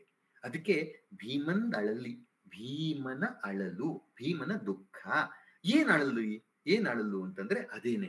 ಇಷ್ಟು ಪೌರುಷ ಇದ್ದಂತಹ ನಾವು, ಇಡೀ ಪ್ರಪಂಚವನ್ನೇ ಗಡಗಡ ನಡುಗಿಸುವಂತಹ ಶಕ್ತಿ ಇರುವಂತಹ, ಇಡೀ 3 ಲೋಕವನ್ನೇ ನಡಗಿಸುವ ಶಕ್ತಿ ಸಾಮರ್ಥ್ಯ ಇರುವಂತಹ ನಾವು, ಆವತ್ತು ಅಷ್ಟು ಜನರ ಎದುರು ತುಂಬಿದ ಸಭೆಯಲ್ಲಿ ಅವನನ್ನ ದರ ಎಳ್ಕೊಂಡು ಬಂದು ಅದನ್ನ ಕವನ ಪುಷ್ಟಿ ಮಾಡುತ್ತೆ. ಆ ಶಬ್ದಗಳನ್ನ ತುಂಬಿದ ಸಭೆಯಲ್ಲಿ ಅಂತ ಹೇಳುತ್ತೆ. ಹಾಂಬ್ಯಾಳ ಅಂತಂದ್ರೆ ಹೆಂಡತಿಯ ಅಂತ. ಕೈ ಇಷ್ಟಿ, ಕೈಯನ್ನ ಎಳೆದು, ತಲೆಮೈರ ಪುಡ್ಚಿ, ನಾಟಕೀಯವಾಗಿದೆ ಪದ್ಯ. ತಲೆಮೈರ ಪುಡ್ಚಿ, ತಲೆಯ ಕೂದಲನ್ನ ಹಿಡಿದು ದರವಾಗಿ ಎಳ್ಕೊಂಡು ಬಂದು ಸೀರೆಯನ್ನು ಎಳೆಯೋ ಸಂದರ್ಭದಲ್ಲಿ ಅವಾಗ ತಂದೆ ಮಾನತ್ಯ ಕಾಪಾಡ್ಕೇಕಿ, ಇವ್ರು ಕಾಪಾಡ್ಬೇಕಿತ್ತು, ಆದ್ರೆ ಅವಳು ತನ್ನ ಮಾನವನ್ನ ಕಾಪಾಡ್ಕೋಬೇಕಾಯ್ತು. ಕಾಪಾಡ್ಕೊಳ್ಳೋದಕ್ಕೆ ಕೂಗಿ ಕೂಗಿ ಗೋಗರದ್ರೂ ಕೂಗಿ ಕೂಗಿ ಗೋಗರ್ಚಾಕ್ಲೂ ನಾವು ಧರ್ಮತ್ತೆ ಕಟ್ಟೊಳ್ಳೆ, ಧರ್ಮ ಅನ್ನೋ ಒಂದು ಕಟ್ಟು, ಯಾಕೆಂದ್ರೆ ಸೋತಿದ್ದೀವಿ, ಇನ್ನೇನು ಮಾಡಕ್ಕಾಗಲ್ಲ. ಆದ್ರೂ ಇದ್ಬಿಟ್ಟು ಯಾರು 5 ಜನರಲ್ಲಿ ಒಬ್ರು ಊಂದಿಲ್ಲೋ, ವಿ ಡಿಂಟ್ ಗೆಟ್ ಅಪ್, ನಾವು ಎದ್ದು ಏಳಲಿಲ್ಲ. ಅಯ್ಯೋ ಪಾಪವೇ ಅಂತ ಏನು ಹೇಳಲಿಲ್ಲ, ಸುಮ್ಮನೆ ಕೂತ್ಕೊಂಡು. ಇವನಿಗೆ ಮಾತ್ರ ಕೋಪ ತಡೆಯಕ್ ಆಗ್ಲಿಲ್ಲ. ಅಷ್ಟೇ ಅಲ್ಲ, ಅವನ್ ಬಹಳ ಚೆನ್ನಾಗಿದೆ ಈ ಮಾತು, ಬಹಳ ನವರಾಗಿದೆ ಆ ಭಾವನೆ, ಭೀಮನ ಭಾವನೆಯನ್ನ ತುಂಬಾ ಚೆನ್ನಾಗಿ ಕವನ ಹೇಳುತ್ತೆ. ಅಗ್ರಜೋ ಪಣ್ಣಿನ್ ದುಷ್ಕೃತ್ಯತ್ತುಳ್ಳೆ ಎಂಗ್ಳಿಯ ವಚ್ಚಿ ಸೋತಿಂತಿಕ್ಕಿ ನೋವಿಲ್ಲ ಎಂಕಿ. ಅಂದ್ರೆ ನಮ್ಮ ಅಣ್ಣ ಅಗ್ರಜ ಅಂತ ಹೇಳ್ತಾ ಹೋದ್ರೆ ನಮಗ್ ಒಂಥರ ಅದು ವ್ಯಂಗ್ಯವಾಗಿ ಕಾಣುತ್ತೆ, ಮಹಾ ಅಣ್ಣ ಇವನು ಅಂತ. ಅಣ್ಣ ನಮ್ಮನ್ ಆ ದುಷ್ಕೃತ್ಯದಲ್ಲಿ ಜೂಜಾಡೋದು, ದುಷ್ಟ ಕೆಲಸ, ಅದು ಜೂಡು. ಆ ಜೂಜು ಏನೋ ದುಡ್ಡೋ ಕಾಸೋ ಇಟ್ಟಿದ್ರೆ ಹಾಳಾಗಲಿ ಎನ್ಬೋದಿತ್ತು. ತಮ್ಮಂದ್ರನ್ನೇ ಇಡುವಂತಹ, ಧರ್ಮಪತ್ನಿಯನ್ನೇ ಇದು ಏನು ಇದಾಗಿ ಪಣಕ್ಕಿಡುವಂತಹ ಜೂಜುದು, ಇನ್ನೆಂಥ ದುಷ್ಟ ಜೂಜದು, ಇನ್ನಂಥ ದುಷ್ಟ ಮತ್ತು ಜೂಜಿನ ಮತ್ತದು. ಅವನು ನಮ್ಮನ್ನ ಇಟ್ನಪ್ಪ ದುಷ್ಕೃತ್ಯದಲ್ಲಿ, ಜೂಜಲ್ಲಿ ನಮ್ಮನ್ನ ಪಣವಾಗಿಟ್ಟ, ಅದ್ರ ಬಗ್ಗೆ ಸೋತ, ಅದರ ನೋವು ನನಗಿಲ್ಲ ಅಂತ. ನಾವು ಆಯ್ತು ನಮ್ಮನ್ನ ಸೋತ, ಹಾಳಾಗೋಗ್ಲಿ. ಆದ್ರೆ ಅಕಾರಣವಾಗಿ ಒಂದೂ ತಪ್ಪು ಮಾಡದೇ ಓದು ತಪ್ಪಿಲ್ಲ ಅಂದ್ರೆ ಯಾವುದೇ ತಪ್ಪು ಮಾಡಿಲ್ದೇ ಇರುವಂತಹ ಆ ಅಬಲೆ ಪಾಪ ನಿಸ್ಸಹಾಯಕಿ, ಅವಳನ್ನ ಆ ರೀತಿಯಾಗಿ ಸಭೆಗೆ ಎಳ್ಕೊಂಡು ಬಂದು ಅವಳಿಗೆ ಅವಮಾನ ಆಯ್ತಲ್ಲ, ಅದು ಅಕ್ಷಮ್ಯ ಅಂತಾನೆ. ನೋಡಿ, ಯುದ್ಧ ಮುಗಿದು ಸೇಡು ತೀರಿ ಎಲ್ಲ ಆದ್ಮೇಲೂ ಭೀಮನಿಗೆ ಅದು ಅಕ್ಷಮ್ಯ ಅನಿಸ್ತಿದೆ ಇವತ್ತಿಗೂನು. ಅವನಿಗೆ ಅದು ತಡಿಯಕ್ ಆಗ್ತಾ ಇಲ್ಲ ಅದನ್ನ ನೆನ್ಸ್ಕೊಂಡ್ರೆ. ಆಮೇಲೆ ಏನು ಪ್ರಯೋಜನ? ಭಂಡ ನಾಯಿಕರ್ಥ, ಭಂಡನಾಗ್ಬಿಟ್ಟಿದ್ದೀನಿ ನಾನು ಅಂತ. ಏನು ಆ ಮಾನವನ ಆ ಕ್ಷಣದಲ್ಲಿ, ಸರಿಯಾದ ಕ್ಷಣದಲ್ಲಿ ಕಾಪಾಡದೇ ಇರುವಂತ ಭಂಡನಾಗಿರೋ ನಾನು. ಭಂಡನಾಗಿರುವಂಥ ನನಗೆ ಅವನಿಗೆ ಅಸಹ್ಯ ಅನ್ಸುತ್ತೇನು? ಭಾರಿ ಗಾತ್ರತ್ತೆ ಮೀಸೆ ಓಕಿ, ಚೆನ್ನಾಗಿದೆ ಇದು. ನನಗೆ ಈ ದೊಡ್ಡ ಮೀಸೆ, ಅದಕ್ಕೆ ಮೀಸೆ ಬೇರೆ, ಮುಖಕ್ಕೆ ಹೊರೆ ಅದು. ಭೂಮಿ ತೂಕತ್ತೆ ಗದೆ ಏಕಿ, ಭೂಮಿ ತೂಕದ ಗದೆ ಅಂತೆ. ಭೀಮನ್ ಗದೆ ಬಹಳ ಭಾರ ಅಂತ ಅವತ್ತು ಪ್ರಸಿದ್ಧಿ. ಭೀಮನ್ ಅಂತಹ ಗದೆ ಯಾತಕ್ಕೆ ಅಂತ ಕೇಳ್ತಿದ್ದಾನೆ. ಅದು ಇವತ್ತಿಗೂ ಅವಮಾನ ಆಗ್ತದೆ. ಅದಕ್ಕೆ ಹೇಳ್ತಾನೆ, ನನ್ನ ಪೌರುಷಕ್ಕೆ ಧಿಕ್ಕಾರ. ಎಂಥ ಪೌರುಷ ಇದು! ವ್ಯಾಸ ಭಾರತದಲ್ಲಿ ದ್ರೌಪದಿ ಕೃಷ್ಣನಿಗೆ ಹೇಳುವಂತ ಮಾತದು. ಅವಳು ಹೇಳ್ತಾಳೆ ಏನು, ಕೃಷ್ಣ ಧಿಕ್ ಬಲಂ ಭೀಮಸೇನಸ್ಯ ಧಿಕ್ ಪಾರ್ಥಸ್ಯ ಧನುಷ್ಮತಾಂ ಯತ್ರ ಸುಯೋಧನೋ ಮೂರ್ತಮಪಿ ಜೀವತಿ. ಎಂಥ ಮಾತು ಹೇಳ್ತಾಳೆ. ಕೃಷ್ಣ ಧಿಕ್ಕಾರ ಇರ್ಲಿ ಭೀಮನ ಸೇನನ ಬಲಕ್ಕೆ, ಅವನ ಶಕ್ತಿ ಅಂತೆ, ಧಿಕ್ಕಾರ ಅದಕ್ಕೆ. ಅಷ್ಟೇ ಅಲ್ಲ, ಅರ್ಜುನನ ಗಾಂಡಿವ ಇಟ್ಕೊಂಡಿರೋ ಧನುಷ್, ಏನು ಧನುರ್ವಿದ್ಯೆಯ ಪಾರಂಗತನಾಗಿರೋನು, ಅವನ ಧನುರ್ವಿದ್ಯೆಗೆ ಧಿಕ್ಕಾರ. ಏನು, ದುರ್ಯೋಧನೋ ಮುಹೂರ್ತಮಪಿ ಜೀವತಿ. ದುರ್ಯೋಧನ ಒಂದು ಕ್ಷಣ ಬದುಕಿದ್ರೆ ಇವರೆಲ್ಲದಕ್ಕೂ ಧಿಕ್ಕಾರ, ಅವನು ಬದುಕೋಕ್ ಬಿಡಬಾರ್ದಿತ್ತು ಅಂತ ಹೇಳೋಳು. ಆಮೇಲೆ ಇನ್ನೂ ಒಂದ್ ಮಾತು ಸೇರಿಸ್ತಾಳೆ. ಏನು ಅಂತಂದ್ರೆ, ಆ ನನ್ನ ತೋಳು ಸೀರೆನ ಎಳದ್ನಲ್ಲ, ತಲೆ ಕೂದಲು ಎಳ್ಕೊಂಡ್ ಬಂದಲ್ಲ ದುಶಾಸನ, ಅವನ ತೋಳು ಮಣ್ಣಲ್ಲಿ ಧೂಳಲ್ಲಿ ಬಿದ್ದು ಹೊರಳಾಡೋದು ನೋಡೋ ತನಕ ನನ್ನಲ್ಲಿ ಇರುವಂತಹ ಉರಿತರ ಒಳಗಿನ ಬೆಂಕಿ ಆರೋದಿಲ್ಲ ಅಂತ ಹೇಳೋದು. ಅದು ದ್ರೌಪದಿ ಆಡೋ ಮಾತು. ಅದು ಇಲ್ಲಿ ಭೀಮನೇ ಆಡುತ್ತಿದ್ದ. ಇಂಥ ನನ್ನನ್ನ ಕೋಪ ಬಂದ್ಬಿಟ್ಟಿತ್ತು, ಆ ಕ್ಷಣದಲ್ಲಿ ಒರ್ಸ್ ಹಾಕ್ಬಿಡ್ತಿದ್ದೆ. ಅದ್ ಮಾತು ಚೆನ್ನಾಗಿದೆ. ಅವರ ಹುಟ್ಟನ್ನೇ ಒರ್ಸ್ ಹಾಕ್ಬಿಡುತ್ತೆ, ಹುಟ್ಟಿಲ್ಲ ಅನ್ನಿಸ್ಬಿಡ್ತಿದ್ದೆ ಅವರನ್ನ.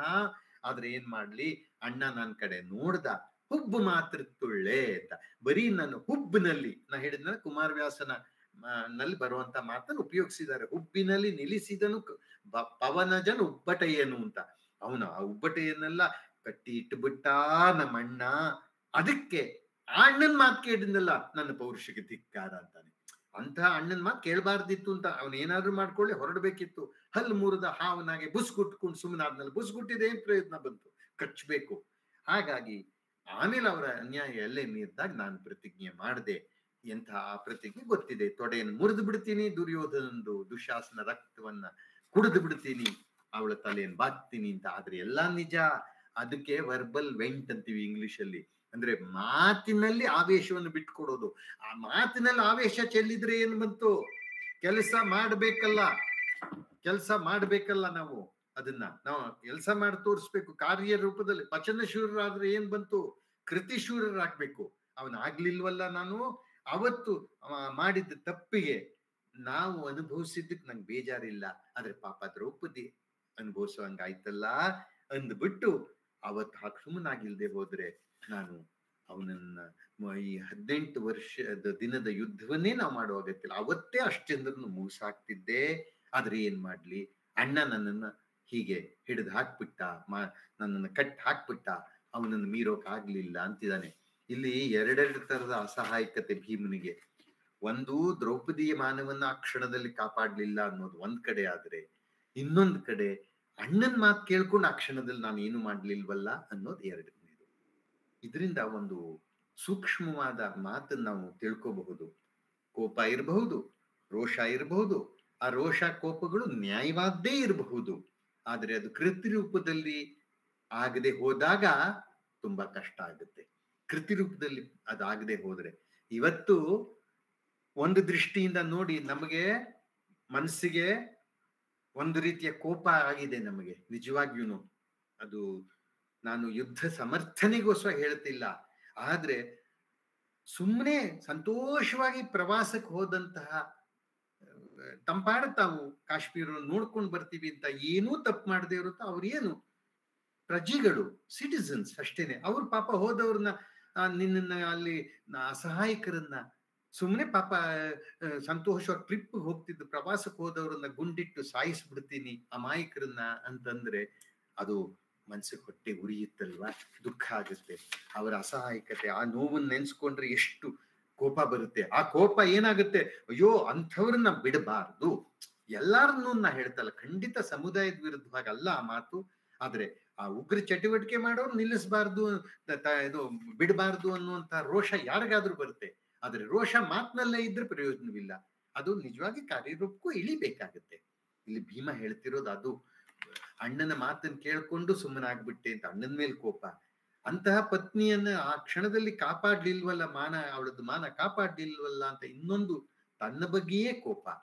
ಆದ್ರೆ ಇದ್ರೆಲ್ಲವನ್ನ ಮೀರಿ ಇದೇನ್ ಹೇಳ್ತಿದೆ ಅಂದ್ರೆ, ಮನುಷ್ಯನಿಗೆ ಕೋಪ ಇರ್ಬೋದು, ಕ್ರೋಧ ಇರ್ಬೋದು, ನ್ಯಾಯವಾದ್ದೇ ಇರಬಹುದು, ಆದ್ರೆ ಮನುಷ್ಯ ಎಷ್ಟೋ ಸಲ ಅಸಹಾಯಕನೂ ಆಗಿರ್ತಾನೆ. ತನ್ನನ್ನ ತಾನು ಮೀರಕ್ಕಾಗದೇ ಇರುವಂತಹ ಏನೋ ಒಂದು ಕಟ್ಟು ಅವನನ್ನ ಹಿಡಿದು ಹಾಕ್ತಾ ಇರುತ್ತೆ. ಅದು ಅವನನ್ನ ಅಸಹಾಯಕನಾಗಿ ಮಾಡುತ್ತೆ. ಭೀಮ ಒಂದು ಕಡೆ ಮನುಷ್ಯನ ಶಕ್ತಿ ಸಾಮರ್ಥ್ಯವನ್ನ ಹೇಳ್ತಾ ಇದ್ರೆ, ಇನ್ನೊಂದು ಕಡೆ ಮನುಷ್ಯನ ಅಸಹಾಯಕ ಸ್ಥಿತಿಯನ್ನು ತನಗೇ ಗೊತ್ತಿಲ್ಲದೇನೆ ಹೇಳ್ತಾನೆ, ಅದನ್ನು ಹೇಳ್ತಾ ಇದ್ದಾನೆ. ಇವೆರಡೂ ಇರುತ್ತೆ. ತತ್ವಶಾಸ್ತ್ರ ಎರಡು ಮಾತನ್ನು ಹೇಳುತ್ತೆ, ಫ್ರೀಡಮ್ ಅಂಡ್ ನೆಸೆಸಿಟಿ ಅಂತ. ಒಂದು ಫ್ರೀಡಮ್ ಅಂದ್ರೆ ನಮ್ಮಲ್ಲಿರುವಂತಹ ಸಾಮರ್ಥ್ಯ ಅಂತ, ಸುಪ್ತ ಸಾಮರ್ಥ್ಯ. ನೆಸೆಸಿಟಿ ಅಂದ್ರೆ ಮಿತಿ ಅಂತ. ನೆಸೆಸಿಟಿ ಅಂದ್ರೆ ಮಿತಿ. ಯಾಕಂದ್ರೆ ನಮ್ಮಲ್ಲಿ ಸಾಮರ್ಥ್ಯ ಇರುತ್ತೆ, ಸಾಮರ್ಥ್ಯವನ್ನ ತೋರಿಸ್ಕೊಳ್ಳೋದಕ್ಕೆ ಏನಾಗುತ್ತೆ, ಮಿತಿಗಳು ಬರ್ತಾ ಹೋಗ್ತವೆ. ಇಲ್ಲಿ ಭೀಮನಿಗೆ ಆಗ್ತಿರೋದು ಅದೇನೆ. ಅವನಿಗೆ ಸಾಮರ್ಥ್ಯ ಇದೆ, ಆದ್ರೆ ಆ ಸಾಮರ್ಥ್ಯವನ್ನ ತೋರಿಸ್ಪಡಿಸುವಂತ ಕೃತಿ ರೂಪದಲ್ಲಿ ತೋರಿಸ್ಪಡಿಸೋದಕ್ಕೆ ಕೆಲವು ಮಿತಿಗಳು ಅವನನ್ನ ಕಟ್ಟಿ ಹಾಕ್ಬಿಡ್ತವೆ. ಹೀಗೆ ಭೀಮನ ದುಃಖವನ್ನ ಪದ್ಯ ತೋರಿಸ್ತಿದೆ, ಭೀಮನ ಒಂದು ಮೃದು ಹೃದಯವನ್ನ ತೋರಿಸ್ತಿದೆ, ಭೀಮನ ಕರುಣೆಯನ್ನ ತೋರಿಸ್ತಿದೆ. ದ್ರೌಪದಿಯ ಸ್ಥಿತಿಯ ಬಗ್ಗೆ ಅವನಿಗಿದ್ದಂತಹ ಆ ಭಾವನೆಯನ್ನ, ಆ ಭಾವುಕ ಆ ಆವೇಶ ಇವತ್ತಿಗೂ ಹೋಗಿಲ್ಲ, ಇಷ್ಟು ಕಡಿಮೆ ಆಗಿಲ್ಲ, ಅದನ್ನೂ ತೋರಿಸ್ತಿದೆ. ಅದರೊಂದಿಗೆ ಮನುಷ್ಯನ ಎಲ್ಲ ಮನುಷ್ಯರ ಒಂದು ಸ್ಥಿತಿಯನ್ನ, ಮನುಷ್ಯನ ಪರಿಸ್ಥಿತಿ ಹೇಗಿರುತ್ತೆ ಅನ್ನೋದನ್ನು ಪದ್ಯ ನಮಗೆ ಹೇಳ್ತಾ ಇದೆ. ಈ ದೃಷ್ಟಿಗಳಿಂದ ಈ ಪದ್ಯವನ್ನ ನೋಡಬಹುದು ಅನ್ಸುತ್ತೆ. ಇಷ್ಟನ್ನ ಹೇಳೋಕೆ ಅವಕಾಶ ಮಾಡಿಕೊಟ್ಟ ತಮ್ಮೆಲ್ಲರಿಗೂ ನನ್ನ ವಂದನೆಗಳು. ಏನಾದ್ರೂ ಚರ್ಚೆ ಇದ್ರೆ ಖಂಡಿತ ಮಾಡೋಣ.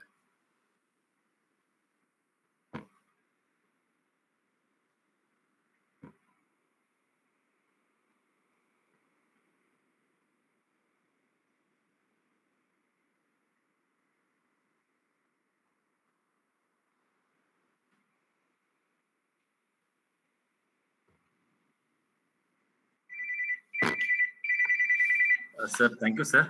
ತುಂಬಾ ಒಳ್ಳೆ ಉಪನ್ಯಾಸವನ್ನು ನೀಡಿದ್ರಿ. ಭಂಡಾರ ಪ್ರಕಾಶನ ಅವರಿಂದ ಎಲ್ಲ ಕೇಳುಗರಿಂದ ಧನ್ಯವಾದಗಳು ಸರ್. ಈಗ ಪ್ರಶ್ನೆಗಳೇನಿದಾವೆ ನೋಡೋಣ ಸರ್.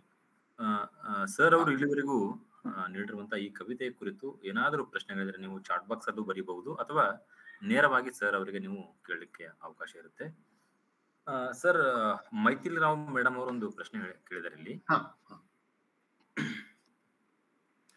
ಇಂಗ್ಲಿಷ್ ಅಲ್ಲಿ ಇದೆ ಸರ್ ಅದು. when such texts are translated from dialect to a language in a better position of power, what are the advantages gained out of the exercise ಅಂತೇಳಿ.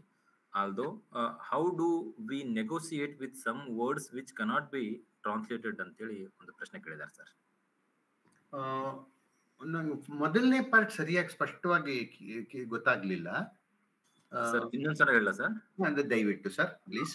when such text are translated from a dialect to a language in a better position of power, what are the advantages gained out of the exercises ಅಂತೇಳಿ ಒಂದು ಪ್ರಶ್ನೆ sir ಅದು. Okay, ಏನಾಗುತ್ತೆ ನೋಡಿ, ಈಗ ನೀವು ಬೇರೆ ಬೇರೆ ಕನ್ನಡದ ಅಥವಾ ಕರ್ನಾಟಕದ ಬೇರೆ ಬೇರೆ ಭಾಷೆಗಳಿಂದ ನೀವು ಕವನಗಳನ್ನ ಕಾವ್ಯಗಳನ್ನ ಓದುವ, ಚರ್ಚಿಸುವ ಇದನ್ನ ಮಾಡ್ಕೊಡ್ತಿದ್ದೀರ. ನಾನು ಅನ್ಕೊಂಡಿರೋ ಮಟ್ಟಿಗೆ ಪ್ರತಿ ಭಾಷೆಗೂ ತನ್ನದೇ ಆದ ಒಂದು ಶಕ್ತಿ ಇರುತ್ತೆ, ಒಂದು ಸಾಮರ್ಥ್ಯ ಇರುತ್ತೆ. ಈಗ ಹೇಗೆ ವ್ಯಾಕರಣದ ಕಾರಣದಿಂದ, ವ್ಯಾಕರಣ, ಶಬ್ದಗಳ ಮಿತಿ, ಇವುಗಳ ಕಾರಣದಿಂದ ಕೆಲವು ಭಾವನೆಗಳನ್ನು ಹೇಳಕ್ಕಾಗುತ್ತೆ, ಕೆಲವು ಭಾವನೆಗಳನ್ನ ಹೇಳಕ್ ಆಗದೆ ಇರಬಹುದು. ಯಾಕಂದ್ರೆ ಅದರ ವ್ಯಾಕರಣದ ಕಟ್ಟಡವೇ ಆಗಿರಬಹುದು. ಹಾಗಿದ್ದಾಗ ಬೇರೆ ಬೇರೆ ಭಾಷೆಗಳು ತಮ್ಮ ಭಾವನೆಗಳನ್ನ ವ್ಯಕ್ತಪಡಿಸೋಕೆ, ಅಭಿವ್ಯಕ್ತಿ ಪಡಿಸೋದಕ್ಕೆ ಪ್ರಯತ್ನ ಪಟ್ಟಾಗ ಆ ಭಾಷೆಯಲ್ಲಿ ಇರುವ ಅಭಿವ್ಯಕ್ತಿಯ ಒಂದು ಸಾಮರ್ಥ್ಯವನ್ನ ಅದನ್ನ ಉಪಯೋಗಿಸೋಕಾಗತ್ತೆ. ಅದನ್ನೇ ನೀವು ಬೇರೆ ಭಾಷೆಗೆ ತಗೊಂಡ್ರೆ ಆಗದೆ ಇದ್ದಿರಬಹುದು. ಆ ದೃಷ್ಟಿಯಿಂದ ಈ ರೀತಿಯ ಎಲ್ಲ ಭಾಷೆಗಳಿಗೂ ಒಂದು ಅವಕಾಶವಿರುತ್ತೆ. ಒಂದು ಇನ್ನೊಂದು, ನಾ ಹೇಳಿದೆ, ಒಂದು ಮೇಲು ನೋಟಕ್ಕೆ ನಮ್ಮ ಸಂಕೇತಿಗಳನ್ನ ಸ್ವಲ್ಪ ಒರಟರು ಅಂತ ಹೇಳೋದು ಉಂಟು. ಅದೇನು ಅಂತ ತಪ್ಪು ಅಲ್ಲ. ಆದ್ರೆ ಹಿಂದೆನೆ ನಮ್ಮ ನವರತ್ನ ರಾಮರಾವ್ ಅನ್ನೋರು ಕೆಲವು ನೆನಪುಗಳು ಅನ್ನೋ ಪುಸ್ತಕದ ಹೇಳಿದ್ದಾರೆ. ಆಗಿನ ಕಾಲದ ಸಂಕೇತಿಗಳು, ಅವ್ರು ಬರೀತಾರೆ, ಆಗಿನ ಕಾಲದ ಸಂಕೇತಿಗಳು ವೇದಾಭ್ಯಾಸ, ಆಮೇಲೆ ಸಂಗೀತ, ಸಂಸ್ಕೃತ, ಕೃಷಿ, ವ್ಯವಸಾಯ, ಕೃಷಿ ಮತ್ತು ಅಲೌಕಿಕ ಒರಟುತನ ಇವುಗಳಿಗೆ ಹೆಸರಾಗಿದ್ದರು ಅಂತ ತಮಾಷೆಯಾಗಿ ಹೇಳ್ತಾರೋ. ಸ್ವಲ್ಪ ಹ್ಯೂಮರಸ್ಸು ಹೌದು, ಆದ್ರೆ ಒಂದ್ ಸ್ವಲ್ಪ ಒರಟುತನ ಇರೋದು ಸುಳ್ಳಲ್ಲ. ಏನು ಅದೇನು ಇದು ಅಂತಲ್ಲ. ಆದ್ರೆ ಏನಾಗುತ್ತೆ ಅಂದ್ರೆ ಅದು ಮೇಲ್ನೋಟದ್ದು ಒರಟುತನ ಅಂದ್ರೆ ನಿಜವಾಗಿ ಒರಟರು ಅಂತಲ್ಲ, ಮೇಲ್ನೋಟದ್ದು. ಅದು ಭಾಷೆಯಲ್ಲಿ ಸಹಜವಾಗಿ, ನಮ್ಮ ಭಾಷೆಯಲ್ಲಿ ಅದು ಬಂದಿರುತ್ತೆ. ಯಾಕಂದ್ರೆ ಭಾಷೆಗೆ ಒಂದು ಸಂಸ್ಕೃತಿಯ ಸ್ಮೃತಿ ಇರುತ್ತೆ, ಅದು ಒಂದು ನೆನಪಿರುತ್ತೆ ಅದಕ್ಕೆ. ಹಾಗಾಗಿ ಭೀಮನ ಇಂತಹ ಆವೇಶದ ಮಾತುಗಳಿಗೆ ಸಂಕೇತಿ ಭಾಷೆ ಚೆನ್ನಾಗಿ ಒದಗಿ ಬರ್ತಾ ಇದ್ದಿರಬಹುದು. ಆವಾಗ ಈ ಭಾವನೆಯನ್ನು ಹೇಳೋದಕ್ಕೆ ತುಂಬಾ ಚೆನ್ನಾಗಿ ಅವಕಾಶ ಆಗಬಹುದು. ಆ ದೃಷ್ಟಿಯಿಂದ ಇಂಥ ಬೇರೆ ಬೇರೆ ಭಾಷೆಗಳಲ್ಲಿ ಆ ಭಾಷೆಗೆ ಹೊಂದುವಂತಹ ಭಾವನೆಗಳನ್ನು ಹೇಳೋಕೆ ಹೋದಾಗ ಒಂದು ಹೊಸ ಶಕ್ತಿ, ಒಂದು ಹೊಸ ಪವರ್ ಅಂತ ಅವ್ರೇನ್ ಹೇಳ್ತಾರೆ ಅದು ಬಂದಿರುತ್ತೆ. ಅದನ್ನೇ ಈ ಪದ್ಯ ಅವರು ನೆಗೋಷಿಯೇಟ್ ಮಾಡುತ್ತಾ ಅಂತ ಕೇಳ್ತಿದ್ದಾರೆ. ಈ ಪದ್ಯ ಅದನ್ನ ನೆಗೋಷಿಯೇಟ್ ಮಾಡ್ತಾ ಇದೆ, ಅದನ್ನ ನಿರ್ವಹಿಸ್ತಾ ಇದೆ ಅಂತ ನಾನು ಭಾವಿಸಿದ್ದೀನಿ. ಹಾಗೆ ಅದನ್ನ ಕಟ್ಟಿಕೊಡ್ತಾ ಇದೆ ಅಂತ ನನ್ನ ಭಾವನೆ. Sir thank you sir. Maithili Rao madam ಅವರು ಸರ್ ಅವ್ರು ಮುಂದುವರೆದು ಹೇಳಿದ್ದಾರೆ ಸರ್ ಅಲ್ಲಿ. Listening to you after a very long time sir, wonderful talk, very enriching ಅಂತೇಳಿ. Okay okay. ಇನ್ನೊಬ್ರು ಮೇಡಮ್ ಒಬ್ರು ಒಂದು ಪ್ರಶ್ನೆ ಕೇಳಿದ್ರು, ಭೀಮನ ಅಸಹಾಯಕತೆಯ ಪರಿ ಎಂತಹದ್ದು ಎಂತಲೇನೋ ಕೇಳಿದ್ರು. ಹಾ ಸರ್, ನಾನು ಇಲ್ಲಿ ನೋಡ್ತೀನಿ ಸರ್. ಬಸವರಾಜ್ ಕೋಡ್ಗುಂಟೆ ಸರ್ ಒಂದು ಪ್ರಶ್ನೆ ಇದೆ ಸರ್. ಸಂಕೇತಿಯ ಈ ಕವನದಲ್ಲಿ ಯಾವ ಭಾಷೆಯ ಮಹಾಭಾರತದ ಪ್ರಭಾವವನ್ನ ಗುರುತಿಸಲು ಸಾಧ್ಯವಿದೆ? ಕನ್ನಡ ಇಲ್ಲವೇ ತಮಿಳಿನ ಪ್ರಭಾವ ಇರಬಹುದೇ ಅಂತೇಳಿ ಒಂದು ಪ್ರಶ್ನೆ ಇದೆ ಸರ್. ಭಾಷೆಯ ದೃಷ್ಟಿಯಿಂದ ನೀವು ನೋಡಿದ್ರೆ ತಮಿಳು ನಿಜವಾಗಿಯೂ ನಮ್ಮ ಸಂಕೇತಿ ಭಾಷೆಯಲ್ಲಿ ಹೆಚ್ಚಿನ ಅಂಶ ತಮಿಳೇನೆ. ಹಾಗಾಗಿ ನಮ್ಮ ಸಂಕೇತಿ ಮಾತಾಡೋರಿಗೆ ತಮಿಳ್ ಸಹಜವಾಗಿ ಬರುತ್ತೆ. ಅದು ಒಂದಾಯ್ತು. ಎರಡನೇ ಪಾಯಿಂಟ್ ಬರ್ತೀನಿ. ಇನ್ನೊಂದು, ಇದರಲ್ಲಿ ನಾನು ಒಂದೆರಡು ಉದಾಹರಣೆಗಳನ್ನ ಕೊಟ್ಟೆ, ಕುಮಾರವ್ಯಾಸನ್ ಸಾಲು ಇದನ್ನ. ಹಾಗಾಗಿ ಆ ರೀತಿಯಿಂದ ಯಾವ ಭಾಷೆಯ ಮಹಾಭಾರತದ ಪ್ರಭಾವ ಇದ್ರ ಮೇಲೆ ಇದೆ ಅಂತ ಕೇಳಿದ್ರೆ ನನ್ನ ಉತ್ತರ ಕುಮಾರವ್ಯಾಸ ಭಾರತದ ಪ್ರಭಾವ ಹೆಚ್ಚಿದೆ ಇದ್ರ ಮೇಲೆ. ಇನ್ನೊಂದು ಕಾರಣನೂ ಇದೆ. ಹೊಸಹಳ್ಳಿ ಅನ್ನೋ ಊರು ಏನಿದೆ, ಗೋಪಾಲಕೃಷ್ಣ ಇರುವಂತಹ ಊರು, ಅದು ಗಮಕ ಗ್ರಾಮ ಅಂತಲೇ ಹೆಸರು ಅದಕ್ಕೆ, ಪ್ರಸಿದ್ಧವಾಗಿದೆ ಅದು. ಅಲ್ಲಿ ಕುಮಾರವ್ಯಾಸ ಭಾರತ ಎಲ್ಲದರದ್ದು ಇದೆ, ಅದರ ಕುಮಾರವ್ಯಾಸ ಭಾರತ ವಿಶೇಷವಾಗಿ ಅದರ ವಾಚನ ವ್ಯಾಖ್ಯಾನ ತುಂಬಾ ವ್ಯಾಪಕವಾಗಿ ಮಾಡ್ತಾರೆ, ತುಂಬಾ ಜನಕ್ಕೆ ಬಾಯಿಗೆ ಬರುತ್ತೆ ಕಾವ್ಯ. ಹಾಗಾಗಿ ಸಹಜವಾಗಿ ಅದರ ಅಂಶಗಳು ಇಲ್ಲಿ ಬಂದಿದ್ರೆ ಒಂದೆರಡು ಕಡೆ ತೋರಿಸಿದ ಹಾಗೆ ಆಶ್ಚರ್ಯವಲ್ಲ. ಅದರ ಪ್ರಭಾವ ನನಗೆ ಕಾಣಿಸ್ತಿದೆ ವ್ಯಾಸ ಭಾರತಕ್ಕಿಂತ ಹೆಚ್ಚಾಗಿ ಅಥವಾ ಪಂಪ ಭಾರತಕ್ಕಿಂತ ಹೆಚ್ಚಾಗಿ. ಒಂದು ದೃಷ್ಟಿಯಿಂದ ಪಂಪ ಭಾರತದ್ದು ಇದ್ರದ್ದು ಇದೆ. ಯಾಕೆಂತಂದ್ರೆ ನೀವು ನಾ ಹೇಳಿದೆ ಆವಾಗ್ಲೇನೆ, ಭಟ್ಟನಾರಾಯಣ ವೇಣಿ ಸಂಹಾರದಲ್ಲಿ ಇವೆಲ್ಲ ಬರೋದು. ಈ ದ್ರೌಪದಿಯ ತಲೆಯನ್ನ ಬಾಚ್ತೀನಿ ಅನ್ನೋದು, ರಕ್ತದಿಂದ ಇದ್ ಮಾಡ್ತೀನಿ ಅನ್ನೋದು, ಅದೆಲ್ಲ ಅದರದ್ದು ಆ ಅಂಶಗಳು. ಅದನ್ನೇ ಪಂಪನು ತಗೊಂಡಿರೋದು, ಅದನ್ನೇ ರನ್ನಾನು ತಗೊಂಡಿರೋದು, ಅದನ್ನೇ ಮುಂದುವರೆದು ಕುಮಾರವ್ಯಾಸನು ಉಪಯೋಗಿಸ್ಕೊಂಡಿರೋದು. ಹಾಗಾಗಿ ಅದರ ಪ್ರಭಾವ ಅದನ್ನ ಆಸ್ ಇಟ್ ಈಸ್ ಏನಿದೆಯೋ ಅದು ಹಾಗೆ ನಡೀತು ಅನ್ನೋ ಒಪ್ಪಿಗೆ ಮೇಲೆ ಮಾಡ್ಕೊಂಡಿದ್ದಾರೆ. ಇದು ಅಲ್ಲಿ ಕಾಣಿಸ್ತಿರುವಂಥದ್ದು. ಇನ್ನೊಂದು ಪ್ರಶ್ನೆ ಒಬ್ರು ಇಲ್ಲಿ ಕೇಳಿದ್ರು ಸರ್ ಇದೆ ಸರ್ ಇಲ್ಲಿ ನಿಜಗುಣ ನಾಯ್ಕೋಡಿ ಅಂತೇಳಿ, ಈ ಪದ್ಯದಲ್ಲಿ ಅಡಗಿರುವ ಭೀಮನ ಅಸಹಾಯಕತೆಯ ಪರಿ ಎಂತದ್ದು ಸರ್ ಅಂತೇಳಿ. ಕರೆಕ್ಟ್. ಇಲ್ಲಿ ಅಸಹಾಯಕತೆಯ ಪರಿ ಅಂತ ನಾವು ತಗೊಂಡ್ರೆ ಬಹಳ ಮುಖ್ಯವಾಗಿ ನಾವು ನೋಡ್ಬೇಕಾದ್ದು ಪದ್ಯ ಸಿಂಹಾವಲೋಕನ ಕ್ರಮದಲ್ಲಿ ಇದೆ. ಶಿವರುದ್ರನವರ ಪದ್ಯ ಥರಾನೇ ಸಿಂಹಾವಲೋಕನ ಹಿಂದಿಂದನ್ನ. ಇದು ಎಷ್ಟು ಹಿಂದಿಂದು ಅಂದ್ರೆ ಮಹಾಭಾರತ ಯುದ್ಧವೇ ನಡೆದಿದೆ, ಮಹಾಭಾರತ ಯುದ್ಧ ಮುಗಿದು ಹೋಗ್ಬಿಟ್ಟಿದೆ, ಆಮೇಲೆ ಭೀಮ ಮಾತಾಡ್ತಾ ಇರೋದು ಇದನ್ನ. ಇದು ಒಂದು ಸ್ವಾರಸ್ಯವಾದ ಪ್ರಶ್ನೆ, ಇದು ಮಾತು. ಒಂದು ಕಾಡ್ನಲ್ಲಿದ್ದಾಗ ಹೇಳಿದ್ರೆ ಅರ್ಥ ಆಗ್ತಿತ್ತು, ಕಾಡ್ನಲ್ಲಿ ಇಲ್ದಾಗಲ್ಲ ಅವ್ನು ಹೇಳ್ತಿರೋದು. 18 ದಿವಸದ ಯುದ್ಧ ಆಗೋಗ್ ಬಿಡ್ತಿರ್ಲಿಲ್ಲ ಅಂತ ಹೇಳ್ತಿದ್ದಾನೆ. ಅಂದ್ರೆ ಮಹಾಭಾರತ ಯುದ್ಧವೂ ಮುಗಿದ ಮೇಲೆ ಅಯ್ಯೋ ದ್ರೌಪದಿಯ ಅವಮಾನವನ್ನ ನಾನು ತಡಿಲಿಲ್ವಲ್ಲ ಅಂತಂದ್ರೆ ಎಂತಹ ಅಸಹಾಯಕತೆ ಅದು. ಆ ಅಸಹಾಯಕತೆಯಿಂದ ಆ ದುಃಖ ಬರ್ತಾ ಇದೆ. ಅವತ್ತು ಅಣ್ಣ ತಡಿದೆ ಹೋದ್ರೆ ನಾ ಮಾಡ್ತಿದ್ದೆ ಅಂತ. ಅಂದ್ರೆ ಬರೀ ಅಣ್ಣಂದೇ ಅಲ್ಲ, ಅವನು ಹೇಳಿದಾನೆ ನಾವುಗಳು ಧರ್ಮಕ್ಕೆ ಕಟ್ಟು ಬಿದ್ದು ಸುಮ್ಮನಾದ್ವಿ ಅಂತಲೂ ಅವನು ಹೇಳಿದಾನೆ. ಅಂದ್ರೆ ಒಂದು ದೃಷ್ಟಿಯಿಂದ ಧರ್ಮಕ್ಕೂ ಕಟ್ಬಿದ್ದಾರೆ, ಸೋತ ಮೇಲೆ ಇನ್ನೇನು ಮಾಡೋ ಹಾಗಿಲ್ಲ, ಆಳುಗಳಿದ್ದಂಗೇನೆ ಕೌರವರಿಗೆ ನಾವು ಮಾತಾಡೋ ಹಾಗಿಲ್ಲ ಅನ್ನೋದು ಅದು ಗೊತ್ತಿದೆ ದಾಸರು ಅಂತ. ಅದ್ರ ಜೊತೆಯಲ್ಲಿ ಅಣ್ಣನ ಮೇಲೆ ಕೋಪ ಬರ್ತಿದೆ.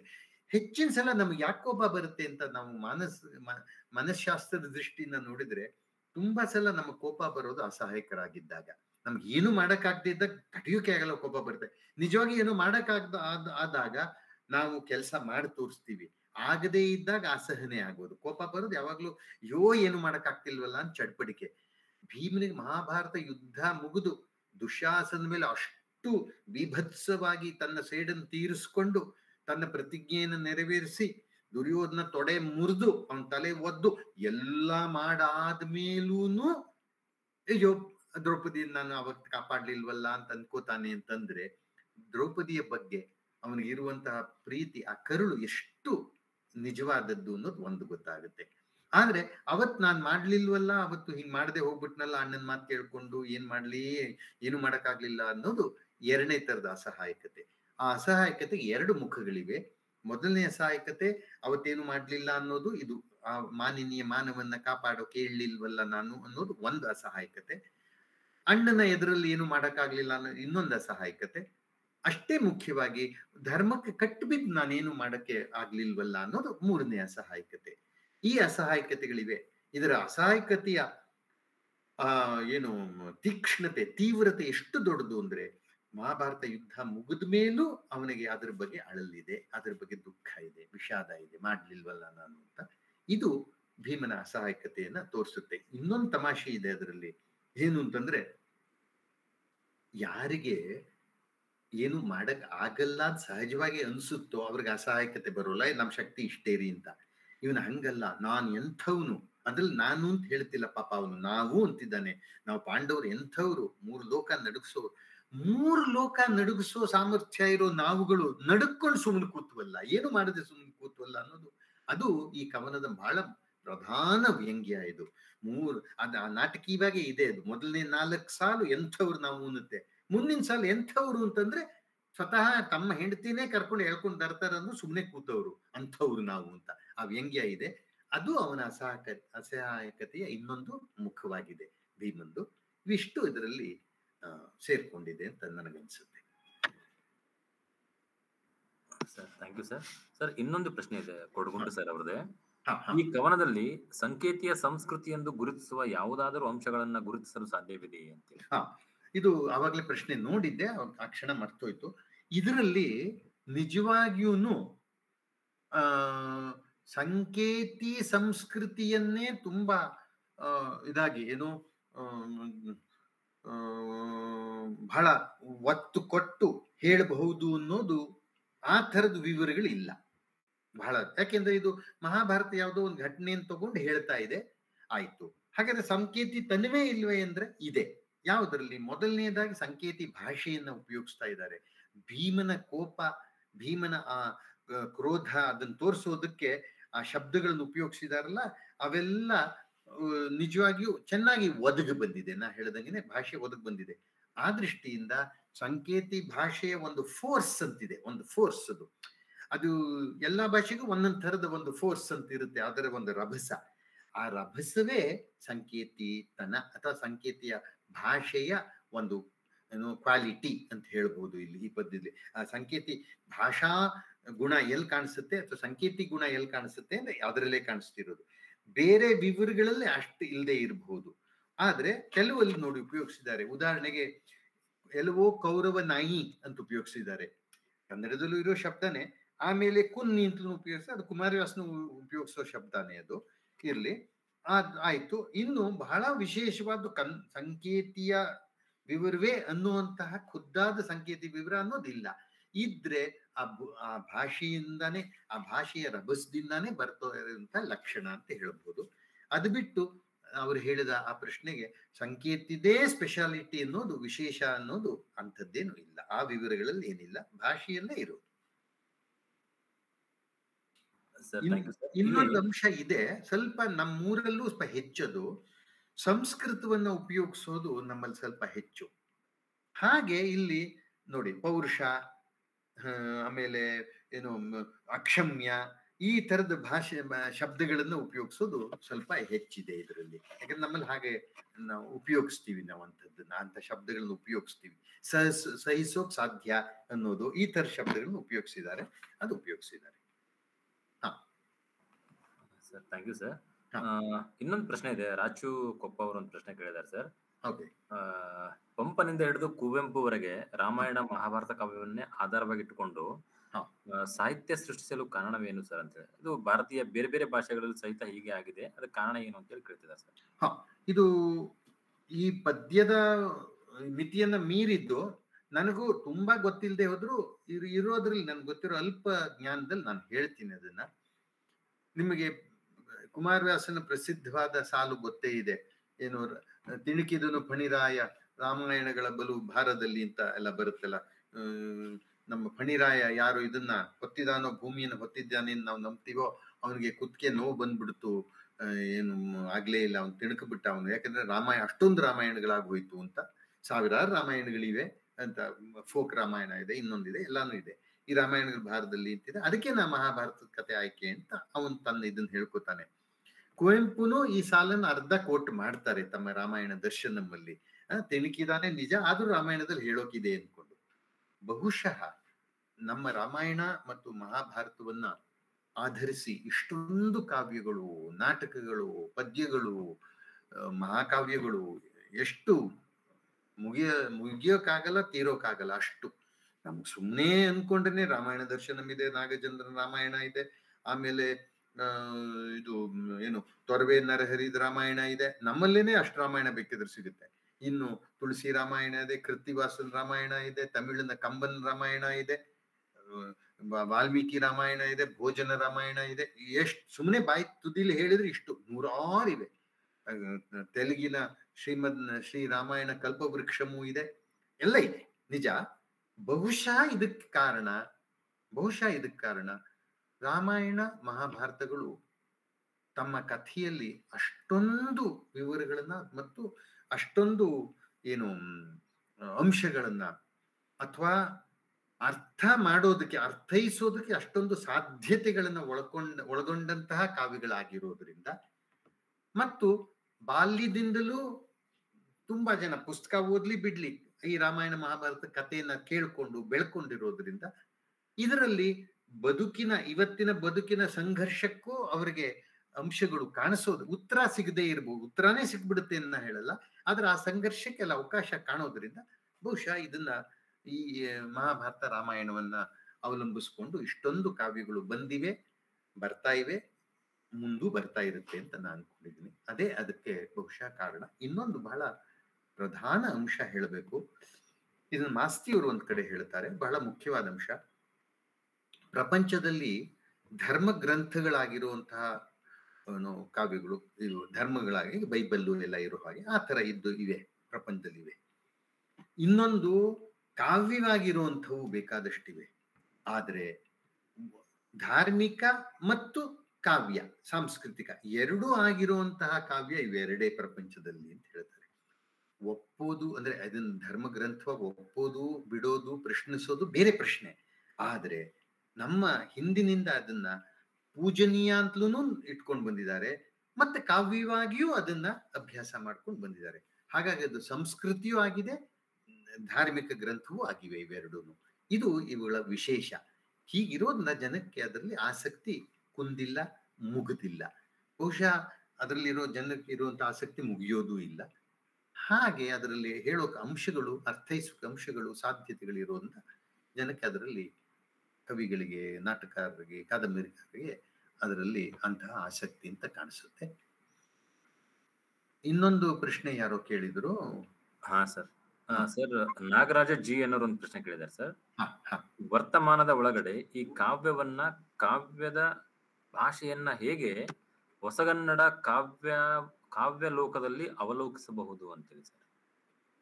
ಹೊಸಗನ್ನಡ ಕಾವ್ಯ ಲೋಕದಲ್ಲಿ ಅಂದ್ರೆ ಬಂದಿದೆ ಅನ್ನೋ ಅರ್ಥದಲ್ಲಿ ಹೇಳ್ತಿದಾರೋ, ಬರೀ ಬೇಕು ಅನ್ನೋ ಅರ್ಥದಲ್ಲಿ ಹೇಳ್ತಿದಾರೋ? ಅದು ಅರ್ಥ ಆಗಿಲ್ಲ ಸರ್. ವರ್ತಮಾನದ ಒಳಗಡೆ ಈ ಕಾವ್ಯದ ಭಾಷೆಯನ್ನು ಹೇಗೆ ಹೊಸಗನ್ನಡ ಕಾವ್ಯ ಲೋಕದಲ್ಲಿ ಅವಲೋಕಿಸಬಹುದು ಅಂತೇಳಿ. ಅದೇ ಅವಲೋಕಿಸಬಹುದು ಅಂದ್ರೆ ಇದೆಯೇ ಅನ್ನೋ ಪ್ರಶ್ನೆ ಬರುತ್ತೆ. ಈಗ ನೋಡಿ, ಸದ್ಯ ಕನ್ನಡ ಅಂತ ಪಕ್ಕಕ್ಕೆ ಇಟ್ಕೊಂಡ್ರೆ, ಈಗ ಯಯಾತಿ ಕಾದಂಬರಿಯನ್ನ ಮರಾಠಿಯಲ್ಲಿ ಬರೆದ್ರು ಖಾಂಡೇಕರ್ ಅನ್ನೋರು. ಅದನ್ನ ಕನ್ನಡಕ್ಕೆ ಇನಾಮದಾರ್ ಟ್ರಾನ್ಸ್ಲೇಟ್ ಮಾಡಿದ್ರು. ಅದು ನೋಡಿ, ಹೊಸ ಮರಾಠಿ ಅಂದ್ರೆ ನವ ಮರಾಠಿಲೇ ಬರೆದಿರೋದು. ಅದೇನು ಅದು ಕಾದಂಬರಿಯೂ ಹೌದು, ಮತ್ತೆ ನಮ್ಮ ಹೊಸಗನ್ನಡ ಅಂತೀವಲ್ಲ ಆ ಥರದ ಮರಾಠಿಲಿ ಬರೆದಿರೋದು. ಅದು ಹಾಗೆ ಅನುವಾದ ಮಾಡಿದ್ದಾರೆ. ನಮ್ಮ ಗಿರೀಶ್ ಕಾರ್ನಾಡ್ ಅವರು ಮಹಾಭಾರತದ ಪ್ರಸಂಗವನ್ನು ಉಪಯೋಗಿಸ್ಕೊಂಡು, ಅಗ್ನಿ ಮತ್ತೆ ಮಳೆ ಇರಬಹುದು, ಅಥವಾ ಯಯಾತಿ ಅಂತ ಅವರ ಮೊದಲನೇ ನಾಟಕ ಇರ್ಬೋದು, ಇವುಗಳು ಮತ್ತೆ ಮಹಾಭಾರತ ಆಧಾರ, ಆದ್ರೆ ಹೊಸಗನ್ನಡ, ಕನ್ನಡ ಹೊಸದೇನೆ, ಹಾಗೆ ಮಾಡ್ಕೊಂಡಿದ್ದಾರೆ. ಆಮೇಲೆ ನಮ್ಮ ಯಾರು ಮೊಯ್ಲಿಯವರು ನಮ್ಮ ರಾಮಾಯಣದ ಕಾವ್ಯವನ್ನು ಬರೆದಿದ್ದಾರಲ್ಲ, ಅದು ನಮ್ಮ ಕುವೆಂಪುರವರ ಕಾವ್ಯದ ಹಾಗೆ ಹಳೆಗನ್ನಡವನ್ನು ಏನು ಅವಲಂಬಿಸಿಲ್ಲ, ಹೊಸಗನ್ನಡದ ಶೈಲಿಯಲ್ಲೇ ಇದೆ. ಅದು ಹೊಸಗನ್ನಡ ಶೈಲಿಯಲ್ಲೇನೆ ಬರ್ಕೊಂಡು ಹೋಗಿದ್ದಾರೆ ಅವರು, ಆದ್ರೆ ಕಾವ್ಯ ರೂಪದಲ್ಲಿದೆ ಅಷ್ಟೇನೆ. ಹೀಗೆ ನಾವು ನೋಡ್ತಾ ಹೋದ್ರೆ ಈ ರಾಮಾಯಣದ ಕಥೆಯನ್ನ ಬೇರೆ ಬೇರೆ ರೀತಿಯಲ್ಲಿ ಹೇಳ್ಕೊಂಡು ಹೋಗಿದ್ದಾರೆ. ನಿಮಗೆ ಭೈರಪ್ಪನವರ ಇದು ಏನೋ ಪರ್ವ ಆಧುನಿಕ ಕನ್ನಡದಲ್ಲೇ ಇದೆ, ಮಹಾಭಾರತದ ಕಥೆ. ಒಂದು ಸಣ್ಣ ವ್ಯತ್ಯಾಸ ಏನಾಗುತ್ತೆ ಅಂದ್ರೆ, ನೀವು ಕಾವ್ಯ ರೂಪದಲ್ಲಿ ಬರೆದಾಗ ಪವಾಡವಾಗಿ, ಅದ್ಭುತವಾಗಿ, ಅಂದ್ರೆ ಅದ್ಭುತ ಘಟನೆಗಳು, ಈಗ ಸಮುದ್ರವನ್ನ ಹಾರುವಂಥದ್ದೇನು ಇದೆ, ಸಮುದ್ರದ ಸಾಗರೋಲ್ಲಂಘನ ಹನುಮಂತಂದು, ಅದು ಒಂದು ಅದ್ಭುತವಾದಂತಹ ಕಲ್ಪನೆ.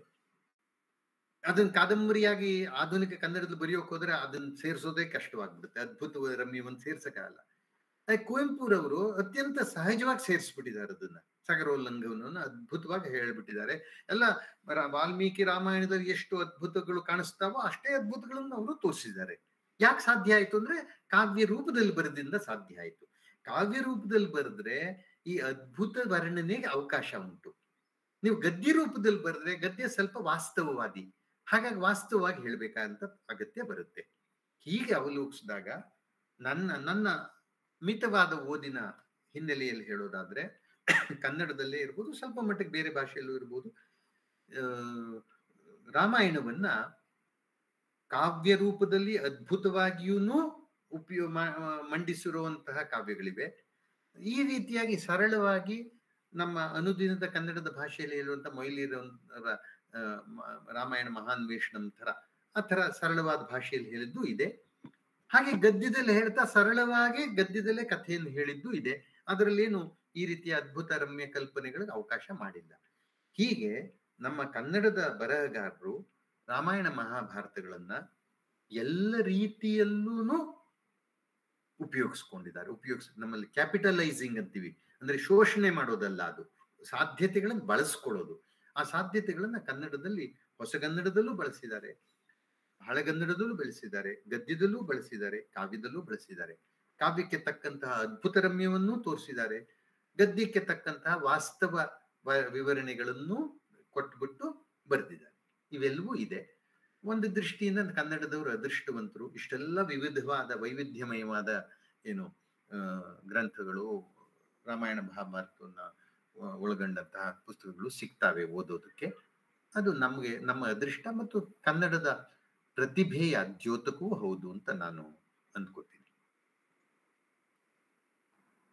Sir thank you sir. ಇನ್ನೊಂದು ಪ್ರಶ್ನೆ ಬಂದಿದೆ ಸರ್ ಅಲ್ಲಿ.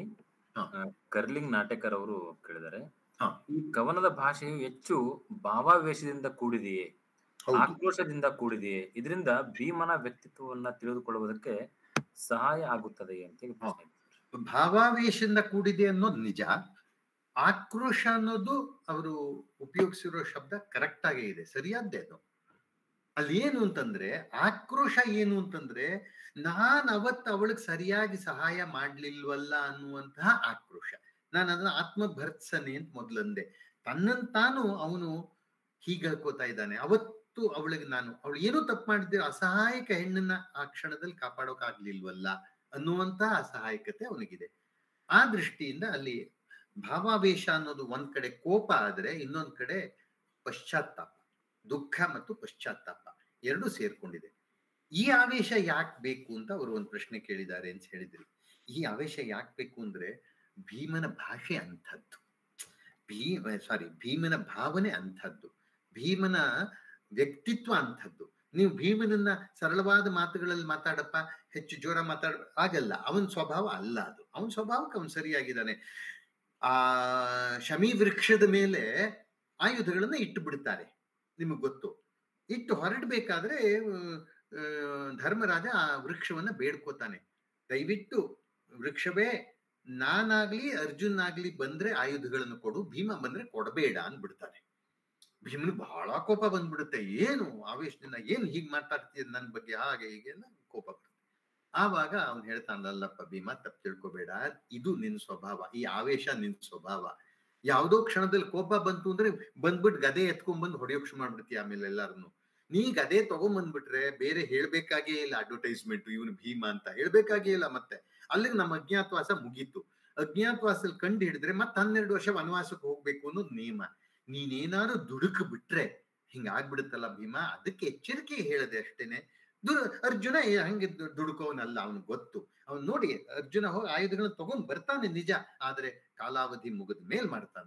ಮುಗಿದಿದೆ ಟೈಮು, ಇದಾಯ್ತು, ನಮ್ದು ಸಮಯ ಮುಗಿದಿದೆ, ಈಗ ಸರಿಯಾಗಿದೆ ಅನ್ಕೊಂಡು ಆ ತಾಳ್ಮೆ, ಆ ಒಂದು ಏನ್ ಹೇಳ್ಬೋದು, ಆತ್ಮ ನಿಗ್ರಹ ಅರ್ಜುನಿಗೆ ಸಾಧ್ಯ, ಭೀಮನಿಗಲ್ಲ. ನೀವು ಈ ಸಂದರ್ಭದಲ್ಲಿ ಇಂತಹ ಅವನು ಹಳೇದನ್ನ ನೆನ್ಸ್ಕೊಂಡು ದುಃಖಿಸ್ತಾ ಇರೋ ಸಂದರ್ಭದಲ್ಲಿ ಗಂಭೀರವಾಗಿ ಎರಡೇ ಮಾತಾಡಿಕೊಂಡು ಹೇಳಿದ್ರೆ ಅವನು ಭೀಮನೇ ಅಲ್ಲ. ಅವನು ಭೀಮ ಅಂದ್ರೇನೆ ಭಯಂಕರ ಅಂತ ಅರ್ಥ. ಭಯಂಕರವಾಗಿ ಮಾತಾಡಿದ್ರೇನೆ ಭೀಮ. ಅವನು ಭೀಮನ ವ್ಯಕ್ತಿತ್ವವೇ ಅಂಥದ್ದು. ಹಾಗಾಗಿ ಈ ರೋಷಾವೇಶ, ಈ ಆಕ್ರೋಶ, ಈ ಆತ್ಮ ಭರ್ತ್ಸನೆ, ತನ್ನ ಬಗ್ಗೆ ತನಗೆ ಕೋಪ, ಪಶ್ಚಾತ್ತಾಪ, ದ್ರೌಪದಿಗೆ ಕರಗ್ತಾ ಇರುವಂತ ಅವನ ಹೃದಯ, ಇವೆಲ್ಲ ಭೀಮನಿಗೆ ಹೊಂದಿವೆ. ಹಾಗಾಗಿ ಆ ಭಾಷೆ ಅದಕ್ಕೆ ತಕ್ಕ ಹಾಗೆ ಇದೆ. ಇದನ್ನ ಒಂದು ತರ್ಕಬದ್ಧವಾದ ಮಾತಿನಲ್ಲಿ ಹೇಳ್ಬಿಟ್ಟಿದ್ರೆ ಆ ಸ್ವಾರಸ್ಯ ಪದ್ಯದಲ್ಲಿ ಬರ್ತಿರ್ಲಿಲ್ಲ. ಹಾಗಾಗಿ ಇದು ಸರಿಯಾಗಿದೆ ಭಾಷೆ ಅದಕ್ಕೆ ಅಂತ ನಾನು ಅಂತೇನೆ. Sir thank you sir. ಇವಿಷ್ಟು ಚಾಟ್ ಬಾಕ್ಸ್ ನಲ್ಲಿ ಬಂದಿರುವಂತಹ ಪ್ರಶ್ನೆಗಳು. ಈಗ MC ಪ್ರಕಾಶ್ ಸರ್ ಅವರಿಗೆ ನೀವು ನೇರವಾಗಿ ಈ ಉಪನ್ಯಾಸದ ಕುರಿತು ಏನಾದರೂ ಪ್ರಶ್ನೆಗಳಿದ್ರೆ ಕೇಳಬಹುದು.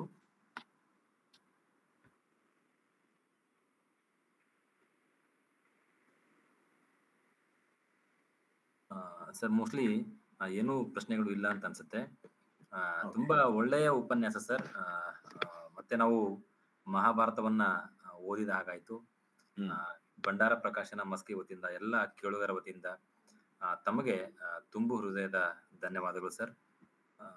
ನಿಜವಾಗಿಯೂ ಈ ಅವಕಾಶ ಕೊಟ್ಟಿದ್ದಕ್ಕೆ ನಾನು ನಿಮ್ಮೆಲ್ಲರಿಗೂ ನಾನು ಋಣಿಯಾಗಿದ್ದೇನೆ, ಕೃತಜ್ಞನಾಗಿದ್ದೇನೆ. ತುಂಬಾ ದೊಡ್ಡ ಮಾತು ಸರ್. ನಮ್ಗೆ ಈ ಸಂಕೇತಿ ಭಾಷೆ ಮತ್ತು ಸಂಕೇತಿ ಭಾಷೆಯ ಸಂಸ್ಕೃತಿಯನ್ನ ಪರಿಚಯಿಸಿದ್ದಕ್ಕಾಗಿ ಮತ್ತೊಮ್ಮೆ ತಮಗೆ ಧನ್ಯವಾದಗಳು. ಹಾಗೇನೆ ಈ ಕಾರ್ಯಕ್ರಮದಲ್ಲಿ ಭಾಗವಹಿಸಿದಂತ ಎಲ್ಲರಿಗೂ ಕೂಡ ಧನ್ಯವಾದಗಳು. ಶುಭ ಸಂಜೆ. Thank you. Thank you very much. Thank you sir.